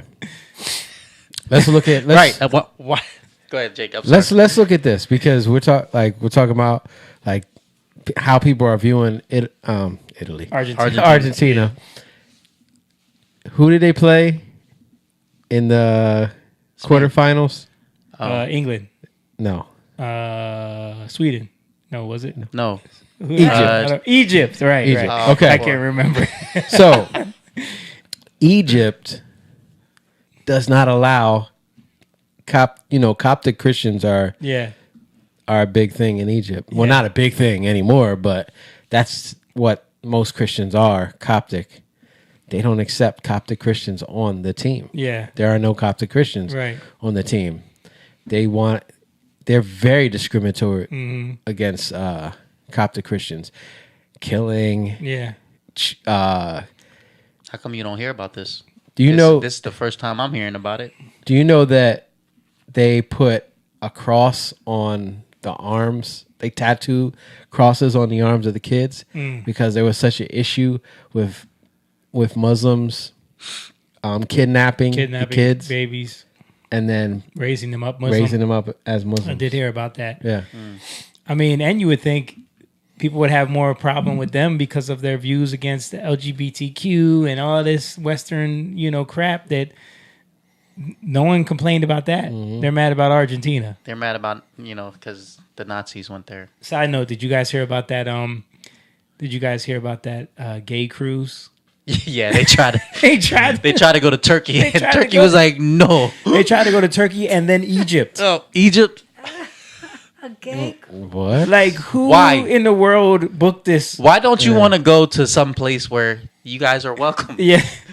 Israel, right? For instance, they had They the can't go biggest. to- They had the biggest gay. They can't go to the siders. You know what I mean? Yeah. But no, it was hilarious because they went on this gay pride cruise, which is like one of the biggest, massive like cruises that are just full of gay men, where they party all day and then they go and they stop at certain places and get off. And on their agenda was to go to Turkey because Turkey does have some beautiful beaches and resorts. I was looking up some. I'm like, yo, that is nice. If you can, and it's actually not expensive. I did except for the see. I flights. did see a The really flights nice are- one. Yes. out there. It's always a flight, bro. Yeah. Cambodia, it was Right. cheap as heck. Right. But you paying for the You flights. paying for the flights. But anyway, so their idea was they're going to go to Turkey. And then once they got like close to the port there, the authorities found out that this cruise was trying to come there and told them, nah, y'all can't stop here. We don't want that. How did they know? How did they know they were gay? It's advertised as that. That's what it is. It's like one of the biggest. To me, But then, so then they're mad, pick up anchor, keep moving, and say we're going to try to stop in Egypt. Yeah. And Egypt was like, mm-mm. Yeah. And then there are people on the boat making all these social media posts about how they're so offended. You know, what did y'all expect? Yeah, But that's the world don't have to. But it tells you people don't understand. They don't. They're so caught up in their bubble. They don't understand at all, and they only look at the algorithm. Yep. So they're like, "Oh, Muslims accepting." Yeah. Wait, what? Right. Do you know anything about Islam? Right. Like, what are we talking about? And that's non-white countries accepting. Right. And that's my point. Like, when you look at the history of Argentina, yeah, there's some spotty stuff. Yeah. But there's also some really cool stuff. There's also some stuff that, like, some changes that happened. There was a huge revival that happened, I think in the, like, I think it was the 80s in Argentina that was crazy. I don't know. Have you guys ever heard about that? No. Yeah. I know they got a base president right now. That's how I know Huge that. revival. Yeah, they have a base president. But, like, you have the ideas that are there versus these ideas that are in Egypt. Yeah. And you seen the way that coach reacted. Yeah. Like, Oh my God, he got a red card. the way he was talking after the game. Yeah. Like, dude, the Argentina coach, I really like him. Scaloni. Yeah. You ever? Yeah, I seen him talking. Yeah, like he's always gracious. Yeah. You know, a lot of there was a lot that went on with that Spain thing, some issues between Spain and the Spain game and Argentina. I'm saying the final. Mhm. There was some fights that Yeah. happened. But if you look at, there was something that they showed where when Spain was going up and putting up the trophy, all the Argentina team had their back to Spain. Have you heard about that? No. So they were all saying like how disrespectful that is. Mm. The only reason why they had their back to them was because the Argentinian people in the crowd, they were looking to them because they were singing to the Argentina team and thanking them Right. for what they did. But you see how you can take that and say, look at what they're doing and shift it, you know? And granted, I don't think some of the Argentina players at the end of that game were acting right. Behaved well, yeah. But you got to also look at the ones that were. And Messi went to everybody, you know, shook their hand, you know, congratulated them, you know. So you got to look at the whole thing. But you can make something out of anything. Yeah. And this is what's been happening. Yeah. I play some of these clips that you sent me. Which one was the first one? Well, I don't know. I think it was this one. Invest the money because their customer So there's one that has nothing to do with it. has a soccer player like these two. To create a Messi and let's make sure the U.S. never has a soccer player like these two. To create a Messi and Lamine Yamal showdown, it starts when they're children. To understand why the U.S. is so behind in soccer, about the U.S. let's compare the American system for talent development. Okay. Yeah, We'll go to that one. This is the one I wanted to show. Okay. Everyone suddenly hates Messi, a propaganda. Why everyone suddenly hates Messi, a propaganda breakdown. There's an MIT study, 126,000 stories, 3 million people, that explains why everyone suddenly is hating on Messi. Because you didn't decide that, you got walked there on purpose in 6 stages, and it's my job to tell you that because I run a sports media company, so here's the playbook. Stage 1, the flip. 4 years ago, the planet's watching this guy win a World Cup all excited. Now they're calling him a cheat, a villain, a fraud, and nothing about him changed. Every real thing stayed the same. Opinion flipped 180. So the flip didn't come from real life. It came from the one layer between you and real life. That's your feed, the algorithm. Stage 2, how it starts. It never started with a lie. That's the genius. It starts with something real, like a foul, but they cut to 2 seconds before. A red card with no replay. A clip that's 100% true, just missing the 10 seconds that flip the story. Then the algorithm runs a tournament, thousands of virgins, the angriest one wins. That's not opinion forming, that's opinions getting installed. Stage 3 is the proof, and you might think, wow, you're making excuses. No, it's an MIT study. Biggest ever done on this. 11 years of data found lies spread 70% more than the truth. And the truth takes 6 times longer to reach people, and it's not bots. They pulled the bots out and the gap held. We share the fake stuff faster because mad travels and boring doesn't. Stage 4 and why it works on you. And it works on me too. I'm not above it. It's called the illusionary truth effect. Just seeing something once making you believe it more later. even if it's false. See it enough and it stops feeling like something you were told, and it starts feeling like something you always knew. Then you get to stage 5, the tell. Here's what should scare you. Sports is the most documented thing on earth. 20 years of footage, fact-checked anything in a minute. The proof was right there, and the lie still won. So if it can flip the most filmed athlete alive where the truth is one search away, what happens with the stuff you can check, like politics and war? And then stage 6, it's getting worse. Because this used to be expensive. Studios, editors, budget, that's over.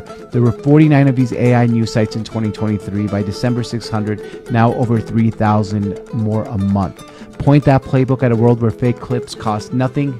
Man, we're in trouble. Messi's fine. I'm not worried about him. I'm worried about everything else, because if they can do this to the most documented athlete alive during the World Cup, they can do it to anything. Messi was a test run, and it worked. Follow me for more on how sports, life, and business all and why. That's a deeper issue right there. Yeah.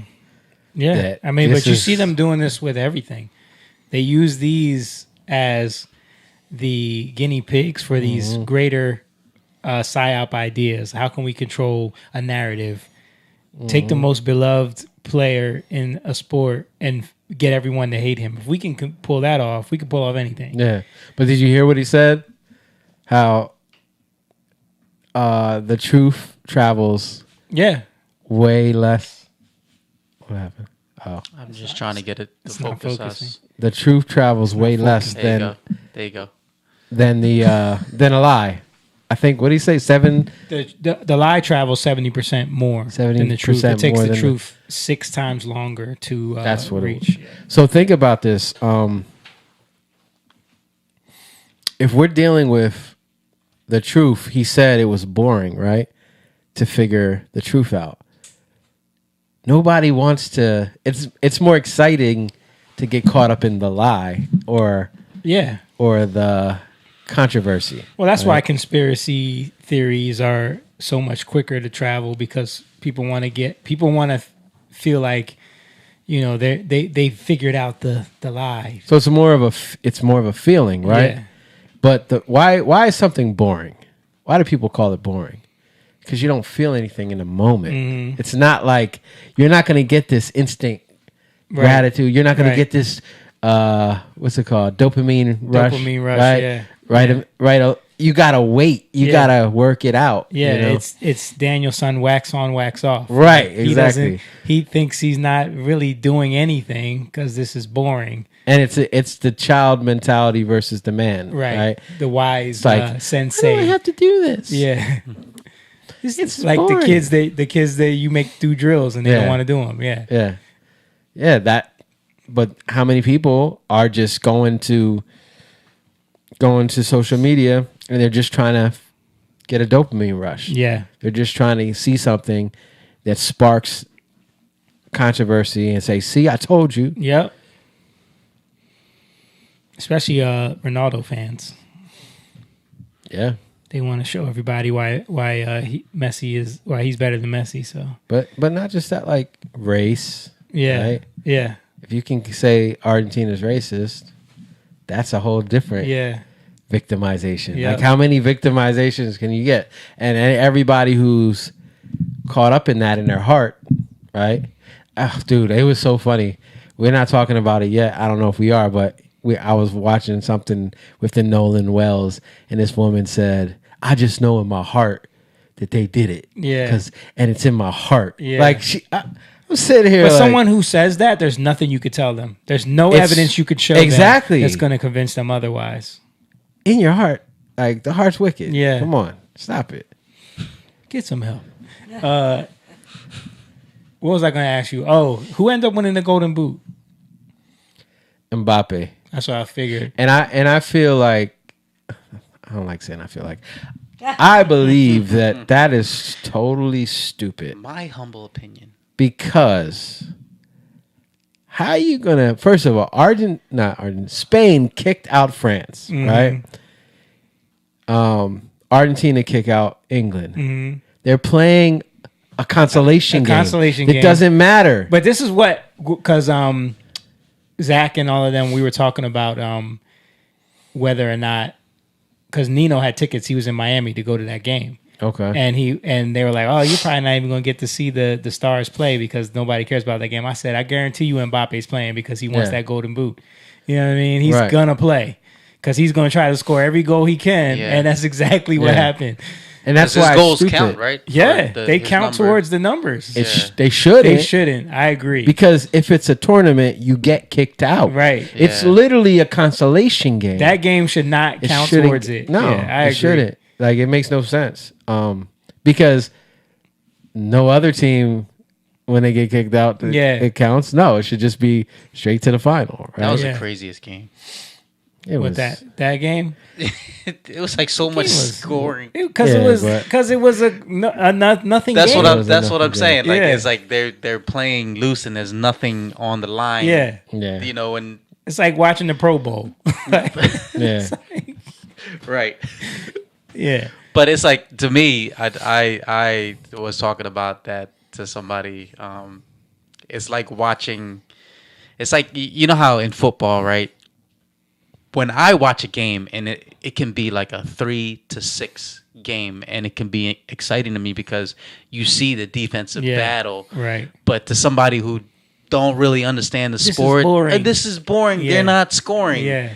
You know, and I'm going to use my wife because she's like, oh, this is the most exciting game ever because they're scoring so much. And you're like, but it's bad soccer. Yeah, it's bad soccer. It's like no defense. They're just playing loose. Yeah. You know, but, you know, that just tells you when you don't know, you don't know. You know what it's more? It's more like, it's like watching teams at the end of the football season that didn't make the playoffs and they're playing their last game of the season and it doesn't really count for anything. Yeah. You know what I mean? And then the score gets ran up and you're like, who cares? Yeah, yeah. I mean, I think that Messi had an amazing World Cup. I think he did too. And you can see it with like everything, like carries, dribbles. I mean, he was leading in everything. Yeah, everything. Like just with every team, you know. Yeah. So, yeah, I love that he at least got to go out like that. I mean, for me, watching all these players compete against each other, you're watching Messi, you're watching Mbappe, you're watching Ronaldo, all the people that are in the conversation, even Lamine Yamal, like these are the people in the conversation for the best in the world, right? Yeah. It's obviously Messi. Like watching him compared to all of them, you're watching a different level of play. Yeah. And it's not like he has an amazing team. Right.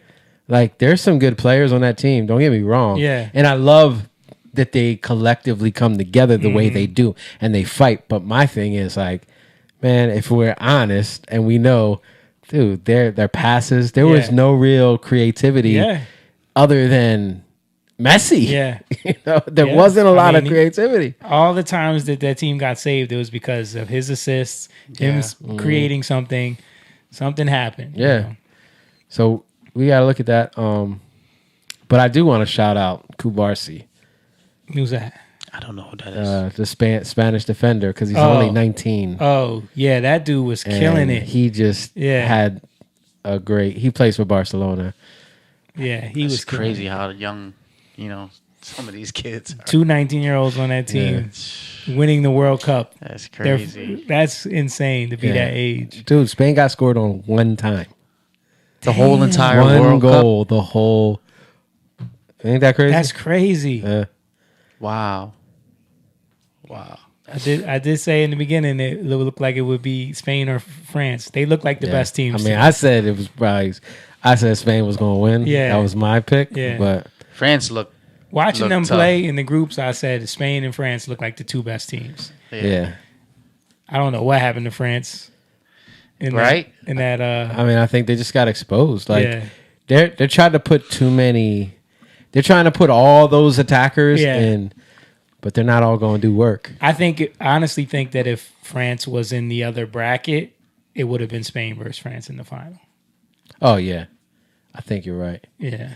I don't think Argentina could have handled France. Yeah, I think they got lucky that they had to come against Spain in the semifinal. But you know what? I don't know, dude. Because I thought that about England. I thought England was going to expose Argentina, and they kind of They looked a little sluggish against Argentina. England. Yeah. Well, it's hard. Yeah. But England didn't look too great either. Yeah. I mean, sorry, Argentina didn't look too great either. That's true. But I'm saying they just kept pressing. Yeah. Kept pressing. So I don't know, because that's why I'm like, after that England versus Argentina game, that's why I was like, It man, could go either way. Yeah. Messi. You never know. Yeah, it seemed like it was about to be his magic all year. What's this other video about the burials? Oh, that was near one of the stadiums. That was in Mexico, like crazy. Okay, let's watch it real quick. Certainly not going to hear about this story, but something insane just happened. Okay, you're almost certainly not going to hear about this story, but something insane just happened right outside of this World Cup stadium in Mexico. What you see above me is Estadio Akron, the Akron Stadium in Guadalajara. Again, this is one of the Mexican host stadiums for the FIFA World Cup this year. Now, in the area around this stadium, people have pulled roughly 456 bags of human remains out of the ground. Now, when I first saw that number, I assumed that it was fake, to be honest, but then I looked into it and it's not. It's actually one of the most well-documented stories in Mexico right now. It's just that nobody outside of Mexico is talking about it at all. Now, a couple things that I do need to explain because the context is what makes this as dark as it really is. First thing, who found the bags? I mean, you would probably assume police and that there would be some big investigation that uncovered this. No. The people finding these graves are volunteers. There is a group called Guerreros Buscadores de Jalisco, basically a bunch of mothers, or it is mostly made up of mothers whose kids have disappeared and just never came home. And the state of Mexico stopped looking, so they look. That's literally what it is. They themselves go out with shovels and metal rods and they find the sites themselves. They then dig and they call the government to come pick up what they've found. The families are doing the government of Mexico's job, and the state of Mexico, the government, is basically doing pickup. Now, the second important thing is, why were the remains found in bags? This is what likely points towards the cartel. Guadalajara, where this stadium is, or just the proximity of it, is CJNG territory. That is the Jalisco New Generacion, arguably the most powerful cartel right now. That's over where that whole issue happened at the airport and all of that. That's over in that area. The planet. And when cartels disappear people, they do not leave bodies. They dismember them and bag them and bury them in these clandestine sites. So one of these sites, as in this case, can hold hundreds of bags. And the biggest one of these sites, again, that is right outside of this stadium, is called Las Agujas. It's about 15 kilometers outside of this stadium, and 270 bags were found on one property. The search groups are saying that the forensic workers, the government scientists identifying remains, are being threatened by criminal groups like the cartels, meaning cartels have influence over which of these bodies are going to be identified and then returned to families. Like, if you sit back and actually reflect on this, the scale of this is actually hard to process. The country of Mexico has over 135,000 people officially listed as disappeared. There are 72,000 bodies that nobody has identified. Now, there will be no more games played at this stadium. It hosted only the group stage games, which are the early games to decide where certain teams and countries rank to then move on in the tournament. But as these World Cup games play out, there are literal families and mothers marching around in Mexico City and in Guadalajara trying to get somebody, anyone, from even just global media, with a camera to notice. And it hasn't really worked because nobody's talking about it. Wow. Las That's agujas, insane. The needles. Yeah. The needles? Mm-hmm. Las agujas. Wow. Yeah, I saw that. And like, we talking about Argentina? Yeah. And this crap is happening? Man, that's where the World Cup is being played. Yeah. It's just horrible. And it's not even really talked about. I thought it was like, police or something like that finding stuff with his moms with shovels. Yeah, because it's corrupt. Crazy. Because they're not doing anything. They get paid off, police. I remember when that stuff was happening where the cartel was like bombing airports and stuff like that. Jess told me she's been to Guadalajara, I think, for like teaching English or something like that. And she said that's where the cartels send their kids, to go to school or whatever like that. It's like a treaty thing that they have where things don't happen. Maybe that's why they buried the bodies there, because they know that police, or anybody's not looking for things in that area. Yeah. The police won't look because they get paid. They got paid off by the cartels. Yeah. They're scared. They're not gonna look. Well, just the amount of people that are going missing. Yeah, it's horrible. The fact that the government's not even actively searching, these mothers have to do it and then call them, like that. We take so much stuff for granted in this country. Yeah. Yeah. And why don't people call stuff like this out more? Like we call racism out. Yeah. You know what I mean? But this is life. Like people don't really care. Yeah. These are children, kids going missing, being. Yeah. The cartel is essentially running that country. Mm-hmm. Yeah. Well, why the kids? Why do they kill the kids? I mean, if you look into it a little deeper, look into it. It's a death cult. They do it for their organs, for drugs, and also for human sacrifice. They still operate in those ways. Mm-hmm. Their organs, right? The blood, everything. Horrible. Yeah. And those are the people that we don't want in this country. The people that operate that way. Mm-hmm. Voting in our elections. I don't know if you guys heard about the story in New Jersey after everyone was trying to avoid Trump giving that speech. They didn't want to show it on TV when he was talking about the investigation into the elections. You guys hear about this? Yeah. ABC refused to air it. CNN refused to air it. They had a whole debunking session, even though he's giving documents and factual evidence from their own investigation that they found into this. And then shortly after that, we hear that New Jersey comes out and says that there was 6,600 non-citizens that were registered to vote in New Jersey due to a software error. I don't know if you guys heard about this, Mikie Sherrill coming out. And that's just what they're telling us. Yep. Is it Mikey or Mickey? It's Mikey. Mikey? Yeah. Yeah, that's just what they're telling us, Who knows what's really going on? Yeah. Who knows what these elections are really, especially with the mail-in voting.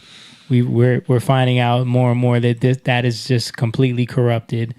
The investigations that they're doing in California, where they're showing them go to homeless people, have them paying them to fill out ballots and just harvest them and change these election results. Yeah. This is something, man. Why y'all gotta cheat though? Really gotta pray. Mm-hmm. Gotta pray for. Pray about, pray against. Yeah, because they're lying and gaslighting us so much about this, and then will come out and say that if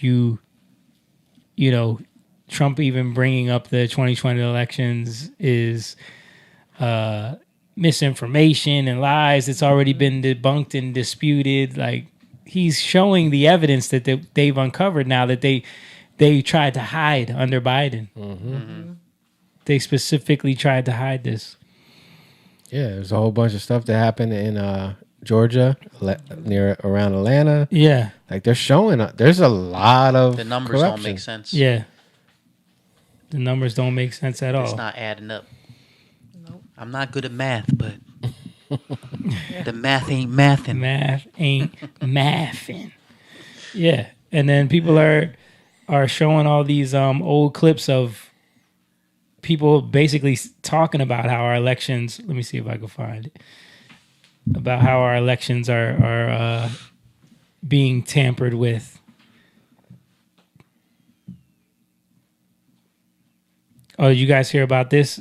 The part of the investigation, this former FBI official who said, I'm basically running a shadow government across the FBI at this point. This person right here. Who was openly trying to subvert what Trump is doing. She was also instrumental in covering up the Hunter Biden laptop. This came out in the investigation as well. This lady.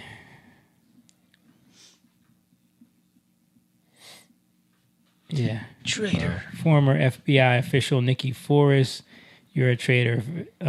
She bragged on basically running a shadow government across the FBI as she conspired to suppress the view that China tried to interfere in the 2020 election.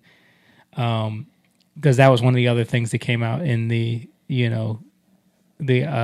investigation, that China was like trying to interfere, even though we've heard only about Russia. And Trump was the only one bringing up China, and everyone was trying to ignore it.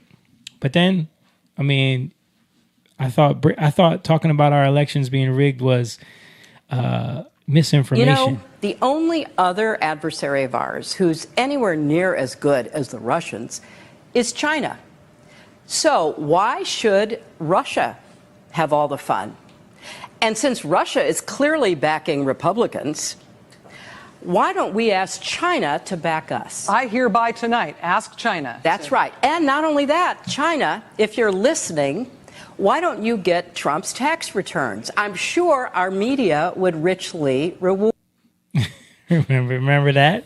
Hillary Clinton on Rachel Maddow creating the Trump derangement that we know so well.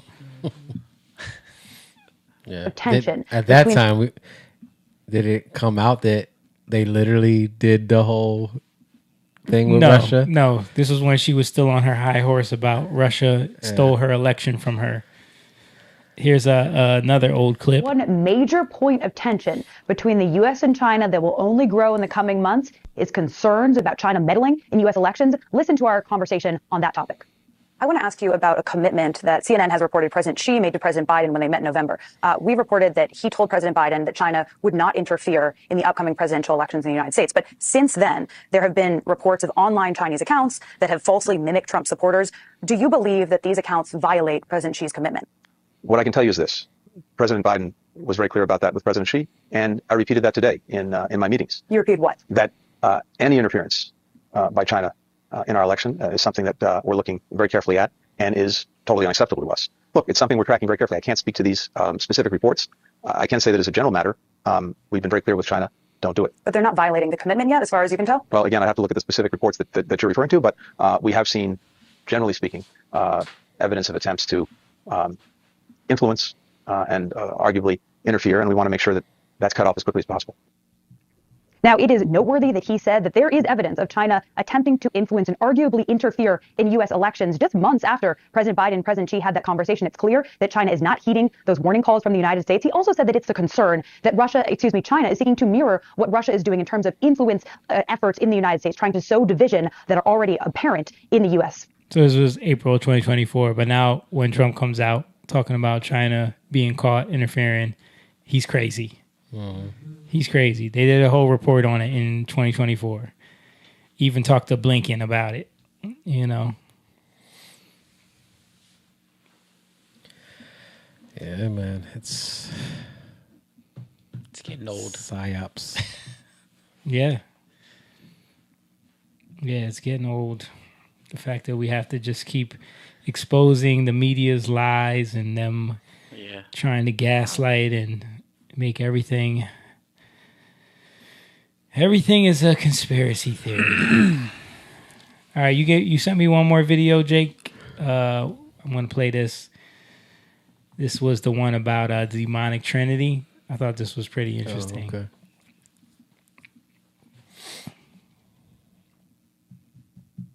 I had to look up everything he said, but to be honest, I had to look up everything he said, but it's fascinating.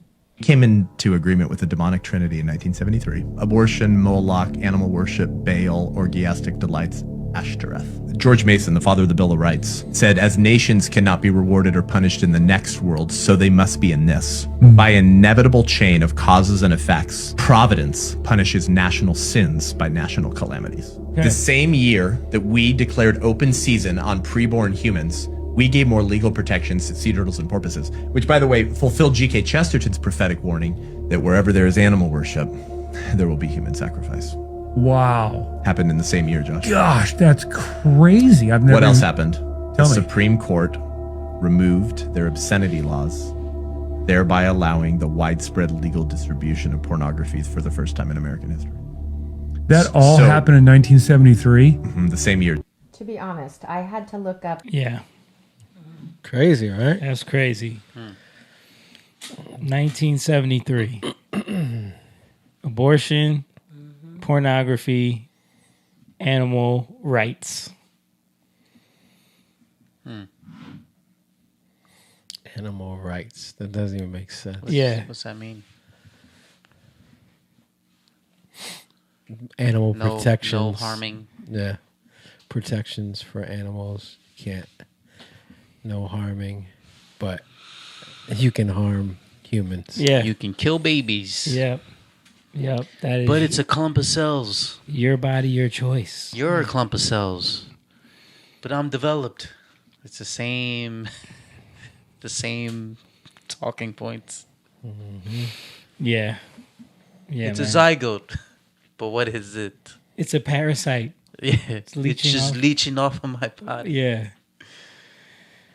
Yeah.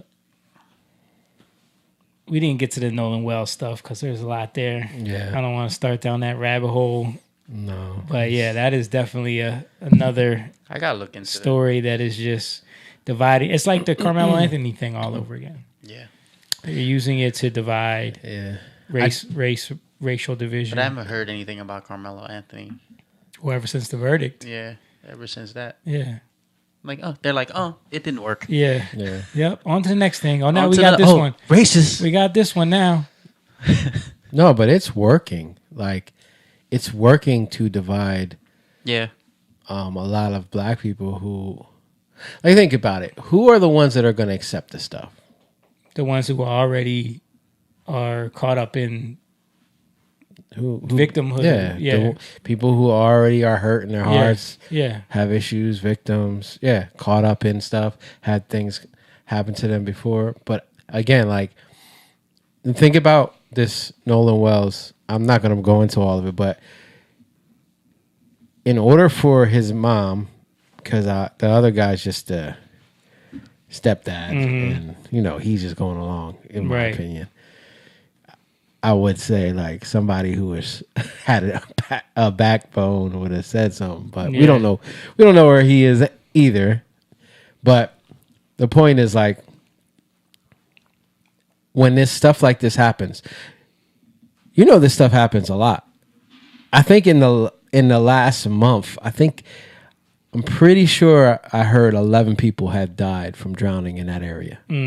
Right? So it's not like it doesn't happen. Yeah. Like, it's actually rough in those areas. Like, and the culture there of, like, these boat parties where they go there to party. Yeah. People are drinking. People are partying, doing God knows what. It's probably a dangerous environment to be in. Yeah. Especially if you're not a strong swimmer. Right. Yeah. But going back to the mom, for her to call these people or for them to get in contact, I don't know.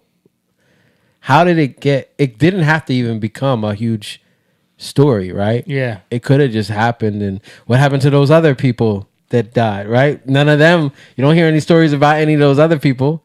Yeah. Yep. It's the same type of stuff. Well, because there's no racial narrative surrounding it. I was just about to ask, what color were they? Yeah. But it's just like race?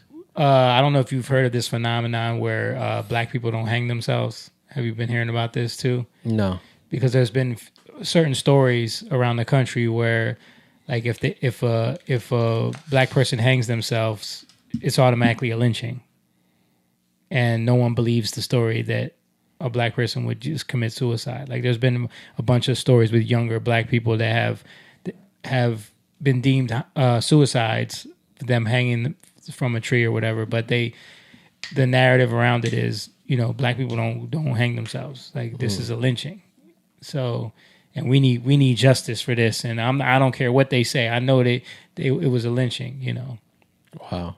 Yeah. So there's this. So what I was saying with the mom is that for her to take it there has to be something going on with her, right? In her heart, right? To go there, right? And more than anything, I think this is the issue that is being used and abused against black people. Yeah.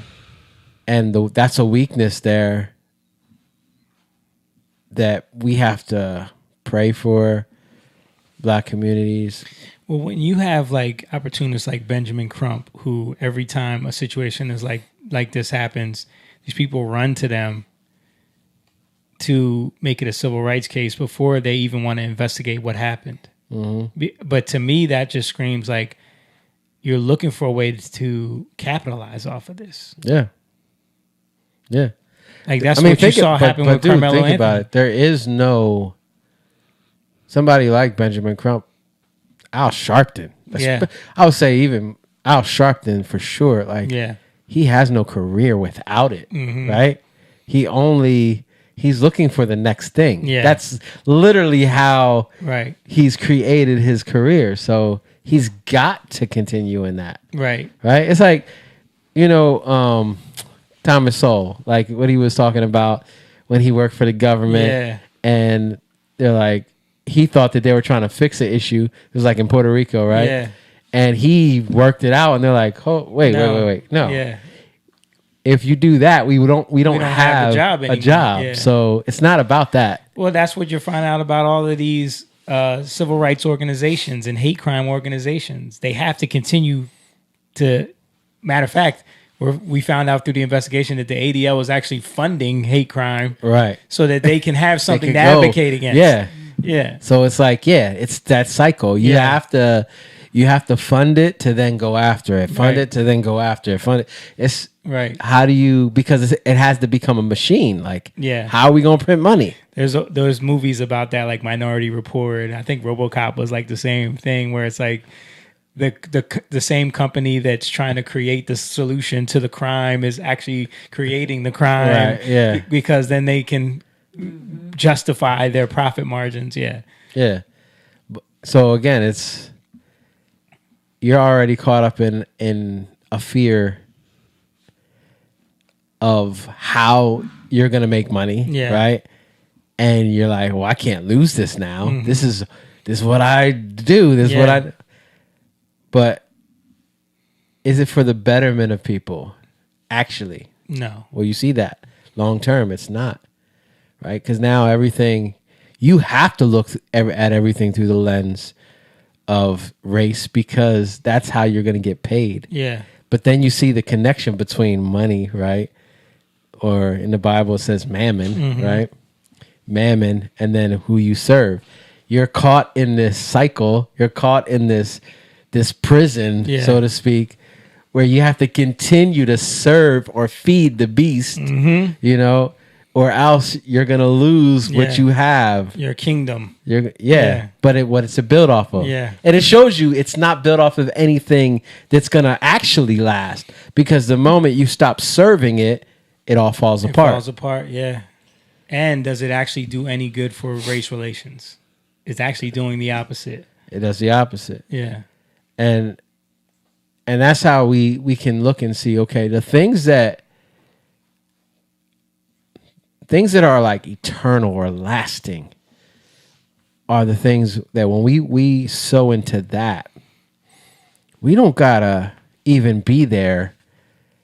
It continues with others, right? Like, meaning like, all you gotta do is keep it, right? All you gotta do is make sure it doesn't get twisted. Make sure it doesn't get stolen. Right. You just gotta watch. You gotta guard it, right? And then these things can stay around. The Constitution. I did put some videos about like how Islam, democratic socialists, they're trying to figure out ways to twist the Constitution, go around the Constitution. Yeah. That's a lot of their hurdles. So how can we infiltrate? How can we change the Constitution? Yeah, that's why they want to abolish it in a lot of ways. That's why they want to subvert it. You see Mamdani announcing about those city-run grocery stores. Did you see that today? No, I didn't.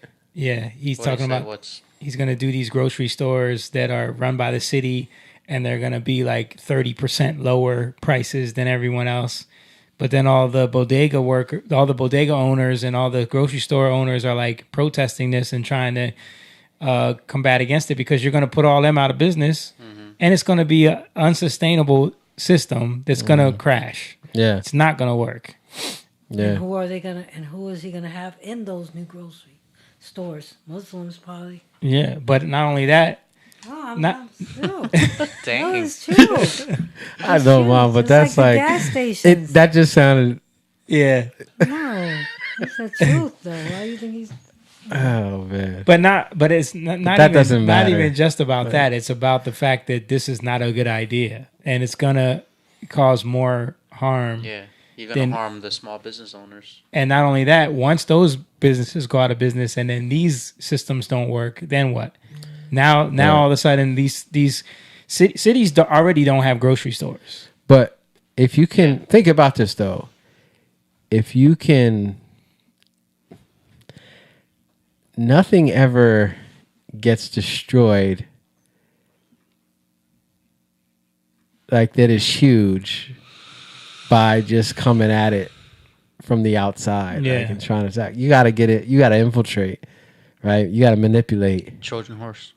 Yeah, exactly. And that's, I think, what's happening here with New York. It's like, how can we destroy New York, right? Yeah. So. How do you infiltrate? You speak to the weak people that will accept the things you're saying, right? It's not going to be the people that are strong in their mindsets. Yeah. It's going to be the weak people. And that's my point with the Constitution. People, the weak people, the young people. Yeah. The ones that are voting for all of this. Uneducated. Yeah. Or, I don't want to say ignorant, but like ignorance is like not knowing. Yeah. All these things are ideas. Like the Constitution, it's an idea that has to be upheld. You have to understand why. You have to understand the purpose. And if you can change all those things, it changes the meaning. Yeah. Right? How do you get around that? Like, think about the stuff they do with the Bible. And, you have these mainline churches that now are becoming all like, we accept everybody, LGBTQ, you got the rainbow colored flags on their outfit. What are they even called? Their robes? Yeah. Like we know somebody who just told us their friend from church camp growing up is now one of those pastors. Yeah, right. A trans pastor. Right. But I've watched them go and break this stuff down intellectually and say, I went to school for this, to be able to come back and tell you that's not what it says. It says this. Yeah. And all you got to do is have some weakness in your heart that accepts it, and then, you're like, or wants it, desires it, and then you're going to change. But it's to destroy you. That's what I'm trying to say. It's to destroy. Like, we're going to see what? New York's going to go down, right? Now, at the same time, I don't want to see that happen because there's a lot of issues with New York, but I don't want to see that happen. So what do? We got to pray for these things. Mm-hmm. We got to have hope in these areas. But when people have a shock in their life, think about when something happens where they realize I could have died. Mm-hmm. I could have lost my life. A lot of times people turn around and be like, okay, things need to change. Yeah. Right? It causes you to humble yourself and turn around. Because right now, like, look at the people they're voting in to office. It's crazy. They're the worst of the worst. Yeah. So they hate the country. They hate the Constitution. They hate the flag. They're most of these people are socialists and Muslim. Like, that doesn't even make sense. But we know through their strategy that that's the Trojan horse that they are using. That's what they're trying to do. And it's just manipulation. How can we get in? Yeah. Well, again, you see this. It's over and over and over again. And we were just talking about the black community, right? It's the same thing. You look at the weakness, you look at the things, you look at where they have become victims, you look at where they are lacking, and you give them, you manipulate them, right? You speak to it. Oh, I know you're going through this. I know you're going through that. That's because of them. That's because of them. Yeah. Who can you blame? Let me point the finger for you, right? And let me give you a solution that's not going to last.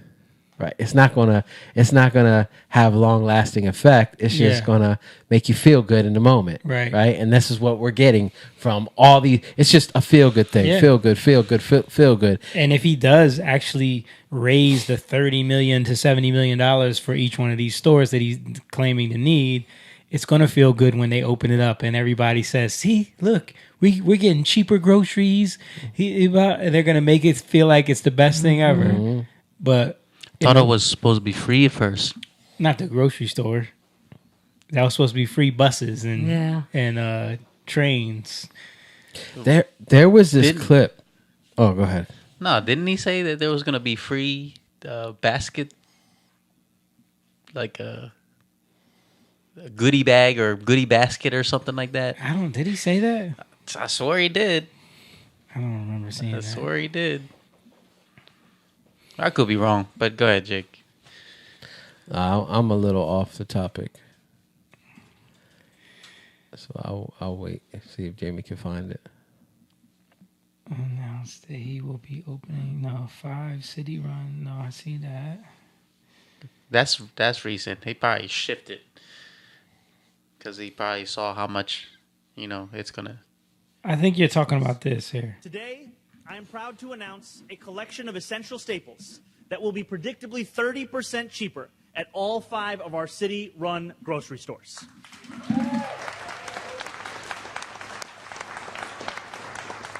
This core set of goods will include all fresh produce, meat, and seafood, along with 20 other essential items like cheese, milk, and bread. Here's how it will work. Once a month, our 5 city-run grocery stores will set prices for this core set of goods at 30% below typical retail prices. No exceptions, no gimmicks.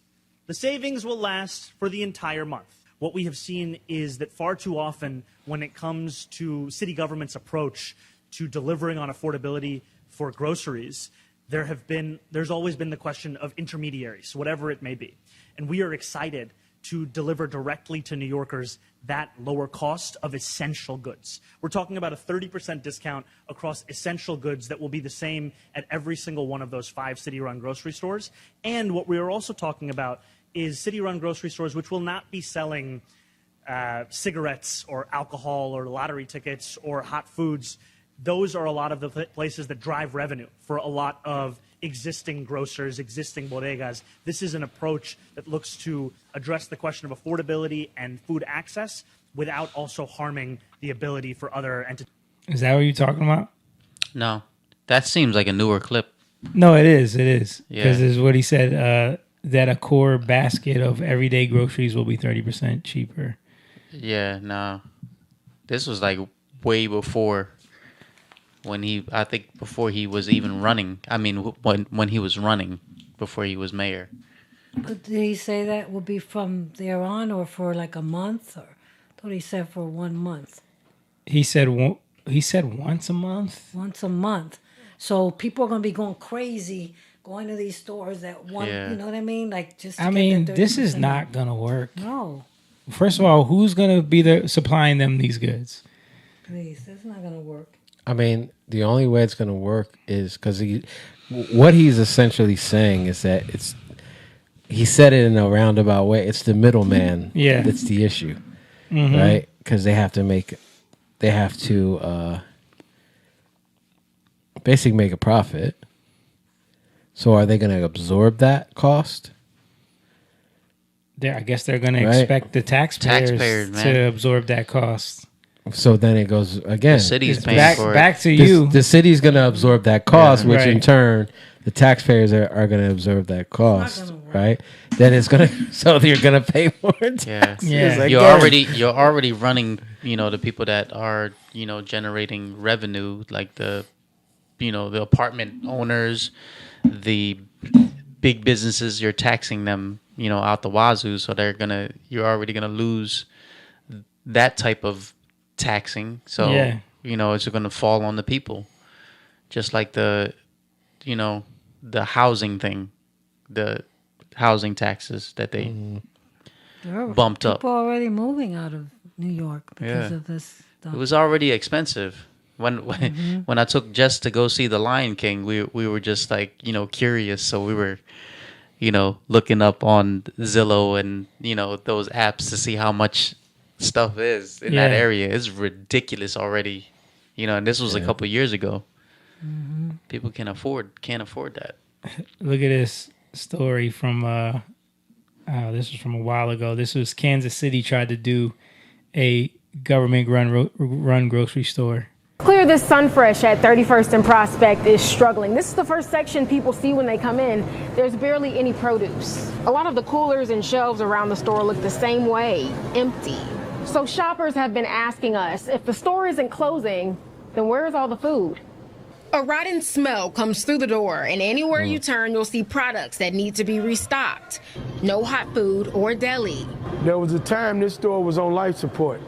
I can tell you today, right now, it's damn near dead. This is a new low, even to people like Pat Clark, who've watched the store go through its ups and downs. 30 days ago, hell, we look like a grocery store again. The city owns the Linwood Shopping Center. A nonprofit operates the grocery store. Public and private investments are in the millions of dollars for the center. It's clear this... Yeah. Millions. Yeah. And that's the state of it. And that's... Kansas City tried one city-run grocery store for $18 million. The result, barren shelves, rotten food, 24/7 theft. Yeah. I mean, what's going to stop that? How are they going to stop the theft in New York? Yeah. We're going to see. It always seems like a good idea. Sounds good in theory to get free stuff, man. He did say, they're not going to have hot foods and... it's not going to hurt tickets. It's not going to hurt the bodegas. That's what they thrive on. Yeah, but they thrive on milking. All those grocery stores in Chicago keep closing because the environment in the city is not conducive. The theft is out of control. They can't. You think the government is going to be able to sustain that 5 city-run stores like that? Man, there was a clip I saw of these kids. They were like 11 and 12 with guns. Talking crazy. Mask on. So whatever happened to the free bus rides and all that? That ain't can't get that approved. That ain't happening. Have you guys seen the clip of the what is he? I think he was a college professor. I think he might have been like philosophy or something, talking crazy about rounding up everybody who, like, there's going to come a time when I think all these people get rounded up. I Yeah. don't remember what he said exactly, but rounding who up? Like all the people, Republicans, all the people conservatives, who were down, yeah, anyone basically. who supported Trump, yeah, Oh my and killing everybody, and he's going to laugh, and we're gonna all laugh at and mock you. Like, it's literally what the Bible says about these type of people. It's literally Crazy. the way he's talking, but the fact that he says this like nothing. Yeah, like there's no consequences for this. Yeah. But it seems like people are getting away with a lot more with social media, like in terms of like just talking crazy in that sense, where you're talking like you want to kill somebody. Yeah. and not getting locked up, Yeah. like in London. Right. Yeah. Killing Trump. Kill Trump and nobody gets locked up. Well, I heard that woman. Remember that woman we showed the clip that called the little boy and the man the N-word back in the day on that playground? We showed the clip of that. Yeah. I heard she got arrested and she's being charged with something for that. Hate crime? Yeah, but that shouldn't. Yeah, to me, that shouldn't be an arrest. When you talk, when you're talking about like that's freedom of speech, right? Yeah. But and granted, on the other side, I don't condone that. Right. I don't They agree gonna with clip it. you up, bro. They're going, but they're gonna messy you. That's not the same as saying I'm gonna kill you. Right. I'm gonna come to your house. Yeah. Shoot you. A threat and that needs to be investigated. That needs to be dealt with. You know, that's dangerous. So that's not freedom of speech. Yeah, Shiloh Hendricks found guilty by a Minnesota jury for using the N-word. So that's got to be some type of Minnesota. Yeah, yeah. There's got to be some kind of law in the books that is unconstitutional. Yeah, and I'm sure she's going to appeal. It might end up going to the Supreme Court. Yeah, which Ketanji Brown Jackson is going. She's going to write a whole dissertation about why she's guilty. As it should. And those are the things where, like, people want to get upset about, you know, but it goes back to, like, we got to be able to have communities. Yeah. And love each other and deal with each other. And you don't know what that person did or what they said, because think about it. That they look like they might have been Somalian or something. They were. Right? No, they were. They were. And I think she got charged for calling the man, not the child, the N-word. The man. That's what I'm saying. He was Somali for sure. Yeah. Yeah. So. And he was ready to do it. Like. But that shows you that what you're talking about in England is trying to creep its way. Yeah. Especially in those communities. Dearborn, Minnesota, like New York is not far behind with all these socialists and Marxists. And so if we don't stop that and call it what it is and uphold the things that we need to uphold, it can happen. Just because the Constitution says what it says, dude. If nobody upholds it, it don't matter. It's like, you ever see the thing about fathers versus mothers, like where, like it's literally fist fights. It's literally shown that now that fathers are not good at nurturing, right? Mm-hmm. Mothers are great at nurturing, but mothers are not good as disciplinaries. They're not good at standing their ground and holding on to something. Oh, it seems like God made us, you know. Yeah, gave us roles. There's roles. So women will say something. They're like, they don't listen to me. They listen to you. They don't listen to me. Why? Because you'll go back and forth with it as long, like you're more emotional, right? And I'm not saying all women, but this is the case a lot of times, right? Yeah. But men will just be like, hey, don't do that. They know if you go any further, there's going to be consequences. They already know, right? So they won't do it. And it's just that little simple thing that has creeped in to households, right? Where if the woman is ruling and the man's like, hey, don't do that. And the woman's like, don't talk to my son like that. Yeah. You know, especially how many stepdads you got, right? Don't talk to my son like that. Okay, so I can't even discipline him? Yeah. Well, he's my son. He's not your son. You don't need to talk to him like that. But you want me to provide for him. You want me to take care of you and him. Right. Yeah. So you already see, now we got problems. Yeah. Now we have issues. And things get complicated, right? And this is what we're having. It's the same thing we're having in this country. Yeah, it's just crazy thinking that this case, like a jury actually decided she was guilty, and they're claiming it's fighting words, from what I'm reading. Fighting words? Yeah, like words that would cause someone to act violently. So you're provoking a violent act, therefore it's like misdemeanor charges or something like that. Oh, well. She's facing jail time? Yeah. 90 that's days. What how many times have you said, you've heard now? That's fighting words. These words are words of violence. Oh, yeah, right?